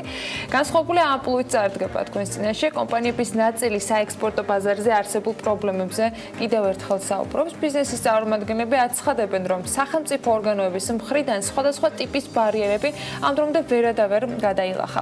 თათია ჩაფიჩაძე გვერდება ახლა ფრუტელიას ხელმძღვანელთან ვახტანგ ბეჟიტაშვილთან ერთად. თემაზე სასაუბროთ თათია დილა მშვიდობის წარმატებულ ეთერს გისურვებ. დილა მშვიდობისა, მივესალმები ჩვენს მაყურებელს, რომლისთვისაც დარწმუნებული ვარ ექსპორტიორი კომპანიების პრობლემები ახალი არ არის. მიუხედავად ექსპორტის ხელშეწყობის სააგენტოს და ამ მიმართულებით მოქმედი სხვადასხვა უწყებების საქმიანობისა ბიზნესი დაუსრულებელ ბიუროკრატიულ ბარიერებზე საუბრობს. უფრო კონკრეტულად დღეს არსებულ პრობლემებზე და საომავლო გეგმებზე კომპანია ფრუტელიას ხელმძღვანელი ვახტანგ ბეჟიტაშვილი საუბრობს, რომელიც ჩვენთან ერთად იმყოფება დილიდან. დიდი მადლობა მას კიდევ ერთხელ სტუმრობისთვის. ბატონო ვახტანგ, ჩვენი ეთერის მეშვეობით მათ შორის არაერთხელ გისაუბრიათ სხვადასხვა ტიპის პრობლემებზე. ერთ-ერთი ბოლო რაც მახსენდება, უკავშირდებოდა პროდუქციის წარმოშობის სერტიფიკატს. თუ მოგვარდა ეს პრობლემა და რა პრობლემები რჩება დღეს მთავარი, რა აფერხებს ქართული ხილის ექსპორტს უცხოურ ბაზარზე? მოგესალმებით, მადლობა მოწვევისთვის. დღეს მდგომარეობით გარკვეულწილად ეს პრობლემები მოგვარებულია, რადგან სეზონების მიხედვით ერთ-ერთი კაი ინიციატივა არსებობს ესეთი სახელმწიფო სტრუქტურების მხრიდან ერთი ფანჯრის პრინციპი. მაგრამ სხვადასხვა პერიოდში ანალოგიური სისტემის არარსებობის შემთხვევაში ჩვენ ვაწყდებით სხვადასხვა საკმაოდ სერიოზულ ბარიერებს, რაც გამოიხატება იმაში, რომ თქვათ ფიტოსანიტარული სერტიფიკატის აღების შემდგომ აუცილებელი ეს ფიტოსანიტარული სერტიფიკატი წარადგინო წარმოშობის სერტიფიკატის ასაღებად, რაც ადრე არ იყო და შესაბამისად დამატებითი ბარიერი ყოველთვის მტკივნეულია ბიზნესისთვის და მეტ დროს და რესურსებს ითხოვს ჩვენი თანამშრომლების მხრიდან და ჩვენ უკვე ნაკლები სტიმული გვაქვს იმისათვის, რომ თქვათ პროდუქციის რაოდენობა, შესყიდვის რაოდენობა გავზარდოთ და შესაბამისად ეს ექსპორტის მოცულობებზე საისახება. კი ბატონო, საბაჟოზე თუ ხვდებით რაიმე ტიპის პრობლემებს შემოსავლების სამსახურის საქმიანობას როგორ აფასებთ ამ კითხვას გისვამთ იქიდან გამომდინარე ბოლო პერიოდში ძალიან აქტიურად იწერებოდა Facebook-ზე მწარმოებლების მხრიდან რომ იყო რიგები სხვადასხვა ტიპის პრობლემები იქნებოდა თქვენი მაგალითი როგორია? ჩვენ ამ შემთხვევაში შემოსავლების სამსახურის პრეროგატივაა რომ ჩვენ წარმოშობის სერტიფიკატი მოგცეს ზუსტად მაგ პრობლემასთან დაკავშირებით მე ადრეც მისაუბრია და ეხაც მინდა თქვა რომ როდესაც შემოსავლების სამსახურის გეზში ხდება ძირითადად ჩვენს მიერ წარდგენა დოკუმენტაციის იმისათვის რომ ავიღოთ ამა თუ იმ პროდუქციის წარმოშობის სერტიფიკატი იქ დამატებით ითხოვენ როგორც ფიტოსანიტარულ სერტიფიკატს ასევე ეგრეთ წოდებული გამგებლის წარმომადგენლის დასტურს ცნობას და ასე შემდეგ რომელიც არის ჩემის აზრით ძველი დროის გადმონაშთი და გარკვეული პერიოდის განმავლობაში ეს საკითხი მოგვარებული იყო და მოწესრიგებული. ეხა ისე დამატებით აგრეთვე ბარიერად არის ქცეული ეს და საუბრობთ წარმომადგენლებთან უშუალოდ რა არის მიზეზი თუ ჩემის აზრით სავარაუდო მიზეზი ამისი იყო სახელმწიფო სტრუქტურების მხრიდან სიფრთხილე გარკვეულწილად თურქული პროდუქციის თქვათ რუსეთში არ მოხვედრის შესახებ, მაგრამ ამ ეტაპზე ეს საფრთხე არ არსებობს, იმიტომ რომ დაშვებული აბსოლუტურად ეს სანქციები მოხსნილია, მაგრამ ეს ბარიერი ისევ დარჩა. ჩვენ და სამწუხაროდ იმედია გაითვალისწინებენ და რა ზარალი ადგება უშუალოდ მწარმოებლებს ექსპორტიორებს ასეთი პრობლემების გამომდინარე და რა შეიძლება უკეთ ანუ ნაკლებად გართულების პირობებში მიიღონ შედეგი? ნაკლებად გართული, ანუ მეტი ქაღალდი და მეტი ბიუროკრატია ნიშნავს ნაკლები ექსპორტს. ნაკლები ექსპორტი ნიშნავს ნაკლები ქართული პროდუქციის გატანას ქვეყნის გარეთ და ნაკლები სავალუტო რესურსის შემოდინებას. ამიტომ ეს იმდენად მნიშვნელოვანი თემაა, რომ ყველას ინტერესში შედის აბსოლუტურად, რომ ამ საკითხზე კონდეთ სწორი მიდგომა და ექსპორტს არ შეუქმნან არანაირი ბარიერი. იგივე დროის თვალსაზრისით თანამშრომლების რაოდენობა ფიტოსანიტარული სერტიფიკატის გაცემის შემთხვევაში ჩვენ შესაბამის სტრუქტურებს არ ყავთ იმდენი თანამშრომელი, რომ სეზონების მიხედვით, როდესაც ექსპორტის მოცულობა შესაძლებელია, რომ გაიზარდოს, ეს თანამშრომლები იყვნენ იმდენი რაოდენობით, რომ დროში სწრაფად და ეფექტურად მომსახურონ ექსპორტიორებს. ამიტომ ეს ყველა კომპონენტი რა შეიძლება ჩამოთვალოთ ექსპორტის ხელისშემშლელი, არა მხოლოდ ხილის დაბოსნეული შემთხვევაში, ზოგადად თქვენ იცნობთ მეტნაკლებად გარემოს და აი რას დაასახელებთ? პირველ რიგში ეს არის შესაბამისი ინფრასტრუქტურის არარსებობა, რაც შეეხება, ვთქვათ, სამაცივრე სისტემებს და შეფუთვის ხარისხს. მეორე შეიძლება ითქვას თვითონ ეს ბიუროკრატიული მექანიზმები და დამატებითი დოკუმენტაციის მოძიების შემთხვევაში ვთქვათ დროის ძალიან დიდი დროის რესურსის ხარჯვა და თვითონ სახელმწიფო სტრუქტურაში დასაქმებული ადამიანების გარკვეულწილად ნაკლებად კომპეტენტურობა და მათი რაოდენობა. ბევრი უნდა იყოს თანამშრომელი იმისათვის, რომ შესაბამისი სერვისი მიაწოდოს სახელმწიფოს მხრიდან ექსპორტიორს, რომ არ მოხდეს მათი შეფერხება და თქვათ პროდუქციის რაოდენობაზე თავისთავად. რუსეთი და ყაზახეთი არის მთავარი ბაზარი, სადაც თქვენ გააქვთ პროდუქცია. რა პრობლემები იქნება იქ თუ გვხვდებათ რაიმე ტიპის ბარიერები მიმართულებით? ზოგადად რუსული ბაზარი არის ძალიან რთული და სპეციფიური, რომელსაც მაღალი რისკები ახასიათებს. იგივე საბაჟოზე ჩვენ რა დროს დაგვიწესებენ მაღალ გადასახადს და როგორი იქნება მათი საბაჟო პოლიტიკა წინასწარ ამის გათვლა საკმაოდ რთულია. თუმცა ბოლო პერიოდში პრინციპში ისეთი განსაკუთრებული სირთულე ჩვენ არ შევხვედრია, არც რუსეთში და არც ყაზახეთში ჩვეულებრივად მიდის ჩვენი ექსპორტის მოცულობები ზრდისკენ, ასე რომ არანაირი ისეთი განსაკუთრებული ბარიერი არ არსებობს. ფასთან მიმართებითაც მინდა გკითხოთ, წელს საკმაოდ პრობლემები შეიქმნა მიმართულებით, ნახეთ არასასიამოვნო კადრებიც ინტერნეტში იგივე ატმის გადაყვასთან დაკავშირებით, რამ გამოიწვია დაბალი ფასი და რაზეა ზოგადად ეს დამოკიდებული? პირველ რიგში რა თქმა უნდა ბაზარი მოთხოვნა მიწოდებისგან შედგება და შესაბამისი მოთხოვნა რადგან არსებობდა დიდი რაოდენობით მოსავალი იყო, აქედან გამომდინარე ფასი იყო დაბალი.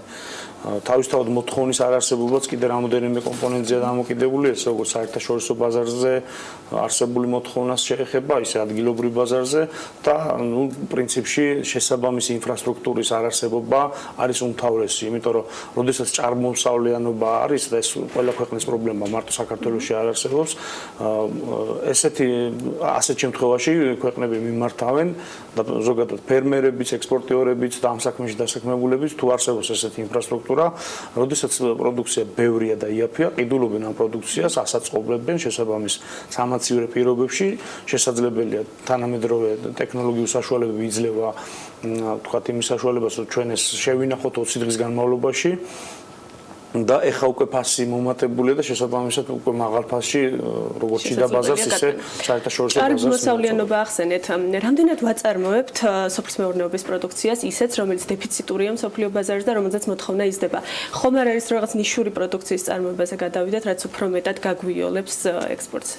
ზოგადად ახლა სოფლის მეურნეობის პროდუქციაში დეფიციტური პროდუქცია მსოფლიო ბაზარზე ესეთი მცნება გამიჭირდება, რომ თქვათ დავასახელო რომელიმე პროდუქცია არ არსებობს თითქმის, თუმცა საქართველოს აქვს თავისი გარკვეული მიმართულებები ჩვენი კლიმატური პირობებიდან გამომდინარე, რომელ მიმართულებაზეც შესაძლებელია თქვათ გააკეთდეს აქცენტი, ჩატარდეს შესაბამისი კვლევები და იგივე ფერმერებსაც აუცილებლად უნდა ჩაუტარდეთ გარკვეული მიმართულებით ტრეინინგები იმისათვის, რომ ბავშვად არ შეიძლება ახალი მორწყული საქონლის და ნაწვიმარი საქონლის საექსპორტოდ მიტანა და ჩაბარება. ხარისხი თავი პრობლემა, რომელიც არსებობს ხარისხი და შესაბამისი პესტიციდები, თქვათ იგივე გვარჯილის შეტანა და ასე შემდეგ, ეს ყველაფერი რა თქმა უნდა იყოს სათანადოდ სტანდარტებში ჩასმული. წინავე შემთხვევაში ეს პროდუქციის ხარისხი შემდგომში აუცილებლად ის. სახელმწიფოს დახმარება თუ გჭირდება თუ ცხოვრი ბაზრის კვლევების მიმართულებით, ამაზეც არაერთხელ იყო საუბარი.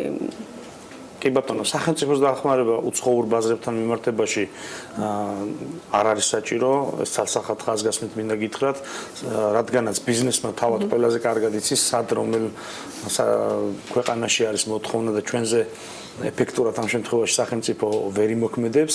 ერთადერთი რაც შეიძლება სახელმწიფომ ამ შემთხვევაში გააკეთოს, არის ის, რომ დაიხვეწოს ის პროგრამები, რომლებიც არსებობს უკვე და ძალიან კარგი პროგრამებია, იგივე აწარმოა საქართველოში და კიდევ თქვა სხვადასხვა მიმართულებები და ეს პროგრამები უნდა გახდეს გაცილებით ეფექტური, სამაცივრო სისტემების აშენება უნდა იყოს შედარებით უფრო იოლი და ხელმისაწვდომი. 500 ტონაზე ნაკლებ მაცივარს არაფინანსებენ, უნდა იყოს ეს 200 ტონიანიც, უნდა იყოს თუ ფერმერს აქვს საშუალება 100 ტონა შეინახოს, უნდა ეს დაუფინანსონ. ასევე ექსპორტიორებსაც უნდა მიცენ სტიმული და ხალისი იმისათვის, რომ თქვათ შედარებით იაფი კრედიტი აიღოს ექსპორტიორმა, მაღალი რისკებით ხასიათდება ჩვენი ბიზნესი და ამიტომ ჩვენ თქვათ მაღალ პროცენტიანი სესხის მეშვეობით, როდესაც გვიხდება ოპერირება, ეს რისკები რა თქმა უნდა ჩვენს შემოსავლებსაც გარკვეული საფრთხის წინაშე აყენებს და ამიტომ თუ თუ თქვათ იქნება სახელმწიფოს მხრიდან ექსპორტიორების იაფის ესხით უზრუნველყოფა, თუ იქნება შესაბამისი ინფრასტრუქტურის მოწყობის დაფინანსება და ეს მასიურ ხასიათს მიიღებს, რა თქმა უნდა, ქართული სოფლის მეურნეობის პროდუქცია იქნება კონკურენტული და არ ამგონია, რომ თქვათ ანალოგიური პრობლემების წინაშე სამომავლოდ აღმოჩნდეს ჩვენი ფერმერები. კი ბატონო, სტატისტიკაზეც მინდა რომ მკითხვა დაგისვათ. რამდენთაც ვიცი, გასულ წელს 5000 ტონა პროდუქციის გატანა მოახერხეთ. როგორია სტატისტიკა, იზრდება თუ არა დინამიკას რომ გადავხედოთ თქვენ შემთხვევაში 2017 წლის პირველი ნახევრის მონაცემებით საინტერესო იქნება. მე თქვათ გადავხედე 2015-16 და 2017 წლის სტატისტიკას. 2015 წელთან შედარებით 2016-ის ტენდენცია იყო ზრდადი, თუმცა 2017 წელს გარკვეული სუბიექტური და ობიექტური მიზეზების გამო, მათ შორის ჩვენ კომპანიაშიც გარკვეული რაღაც რეორგანიზაცია გვაქვს და ამიტომ აქედან გამომდინარე შედარებით მცირედი კლება არის. თუმცა წლის ბოლოსთვის ეს მთლიან პერიოდზე თუ ვისაუბრებთ, წლის ბოლოსთვის მე ვფიქრობ, რომ თუ არა 2016 წლის ნიშნულთან გათანაბრება, მე ვფიქრობ, რომ უფრო ზრდადი იქნება ექსპორტი. ევროპის ბაზრის ათვისებასაც აპირებთ ამაზე ძალიან ხშირად საუბრობთ, მაგრამ ამ დრომდე მე მგონი ვერ მოხდა. რა გიშლით ხელს და თუ გეგმავთ უახლოეს მომავალში ბაზრების გაფართოებას?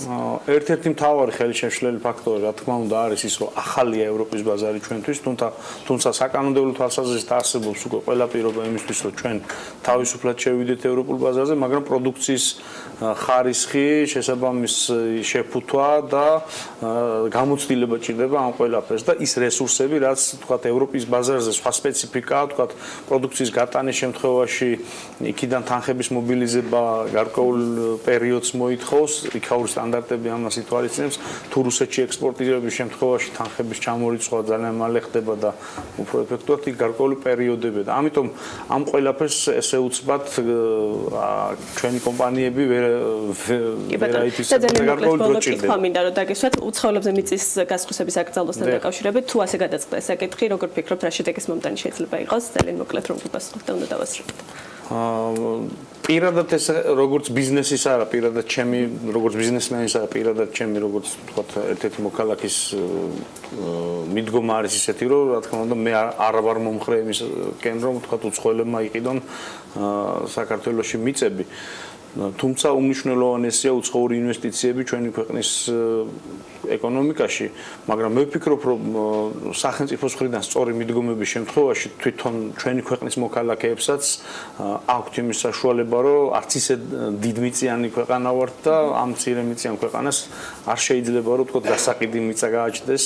სხვადასხვა ფორმები არსებობს, იგივე გრძელვადიანი იჯარები და ასე შემდეგ, სადაც გარანტიები შეიძლება მიეცეს იგივე უცხოელ ინვესტორს, რომ მან ჩადოს ქართულ სოფლის მეურნეობაში ფული და იქიდან გარკვეული გარანტია ჰქონდეს, რომ თქვა 10-15 თუნდაც 20 წლის განმავლობაში მას არავინ შეეხება და ესეთი თქვა მიდგომითაც შესაძლებელია თქვა სოფლის მეურნეობა გამწარდეს.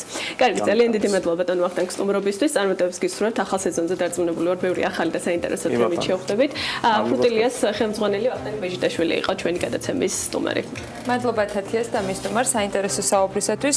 ძალიან ცუდად რო გრჩება და მინდა რომ სწრაფად გადაცემის დასრულებამდე ის უახლეს ინფორმაციაც მივეწოდოთ მაყურებელს, რომელიც უკავშირდება NDA-ის კვლევის შედეგებს. სულ რამდენიმე წუთის წინ დაიწყო პრეზენტაცია და მედიას ამ დროისათვის ჩვენ შეგვიძლია პირდაპირ ეთერში ვაჩვენოთ, როგორ აწვდიან ინფორმაციას, რომელიც გავრცელდა ამ კვლევის საფუძველზე.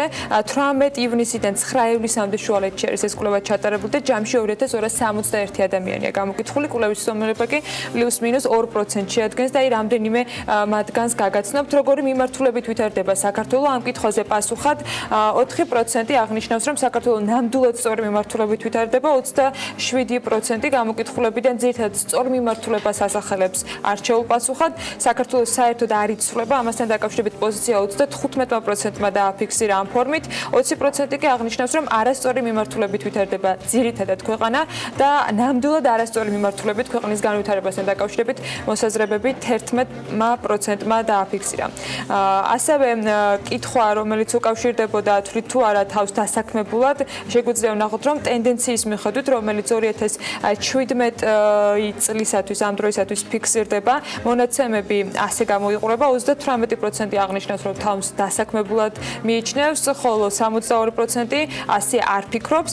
წინა პერიოდსაც რომ შევხედოთ, 62%-იანი მაჩვენებელი ამ შემთხვევაში კლებისკენ წამოსული ტენდენცია შედარებით მაღალი იყო 2016 წელს, დაახლოებით ფაქტობით უტოლდებოდა 65-70%-იან მაჩვენებელს, რაც შეეხება დასაქმების ნაწილს, როდესაც გამოკითხული მოსახლეობა აღნიშნავდა 2016 წლის ივნისში, რომ თავს დასაქმებულად თვლიდნენ, მათი რაოდენობა იყო 35%, ამ დროისათვის კი 38%-იანი მაჩვენებელი არის. ყველაზე მაღალი მაჩვენებელი, როდესაც თავს დასაქმებულად თვლიდნენ, აი ამ ბოლო 2010 წლის მონაცემებიდან, თუ ზუსტად ვხედავ ხა ამ სტატისტიკურ მონაცემს, სწორედ ამ დროისათვის ფიქსირდება და ყველაზე მეტი ადამიანი, რომელიც თავს დასაქმებულად არ მიიჩნევდა, ეს იყო 2012 წლის მარტში, ყოველ შემთხვევაში მრუდის მიხედვით დაახლოებით 100 შეგვიძლია რომ მონაცემები წარმოადგინოთ. Როგორ შეიცვალა თქვენი ოჯახის ეკონომიკური მდგომარეობა მომდევნო 12 თვის განმავლობაში? ესეც NDI-ის მიერ დასმული კიდევ ერთი კითხვა ამ კვლევიდან. იგივე რჩება, ასეთი არის 51%-ის მიერ გაცემული პასუხი, ანუ უცვლელობა სწორედ ასეთი რაოდენობა აფიქსირებს, ძალიან გაუმჯობესებას მხოლოდ 1%, ნაწილობრივ გაუმჯობესებას 22%, ნაწილობრივ გაუარესებას 10% და ძალიან გაუარესებას 2%. არ ვიცი, პასუხი ამ კითხვაზე 2%-მა დააფიქსირა. ასეთი არის NDI-ის კვლევის შედეგების ნაწილი. ჩვენ პარალელურ რეჟიმში ახლა გვაქვს შესაძლებლობა რომ პირდაპირ ეთერში მივატენოთ ამ პრეზენტაციას თვალი. რა თქმა უნდა, უფრო მეტ დეტალს და მეტ ინფორმაციას საქმის კურსში მოვისმენთ, თუ რა ძირითადი ეკონომიკური პრობლემები გამოიკვეთა ამ გამოკითხვის შედეგად. ასევე ბევრი საინტერესო ამბავი გველოდება დღევანდელ ეთერში და ბექაც კარგია რომ აქ არის და გვეტყვის დანარჩენს რა მოგვიმზადეს დღევანდელ ეთერში. მოვინაცვლეთ დღეს საქმიანი დილის ეთერში, მე ძალიან მახარებს ეს ამბავი, რაღაც მონატრებული იყო, კი ბატონო. საქმის კურსში მოკლედ ვიტყვი, რადგან დრო არ გვაქვს ბევრი, ვისაუბრებთ სამშენებლო სექტორში მიმდინარე პროცესებზე და ვალდებულებაზე, რომელიც დაზღვევას ეხება. ამასთან დაკავშირებით მოვისმენთ სამშენებლო კომპანიების ხელმძღვანელების პოზიციას, არის თუ არა სავალდებულო დაზღვევა საჭირო მშენებლებისთვის. ასევე დღეს ეროვნული ბანკის მონეტარული პოლიტიკის კომიტეტი გამართავს ხდომას, ვნახოთ გაიზრდება თუ არა რეფინანსირების განაკვეთი თუ უცვლელი დარჩება. ანალიტიკოსების შეფასებებს მოვისმენთ ზუსტად 15 საათზე. მიმდინარე თემები ეკონომიკიდან და ბიზნესიდან, რაც განვითარდება, რა თქმა უნდა, მოექცევა ჩვენი ყურადღების ცენტრში და თქვენც იქნებით საქმის კურსში.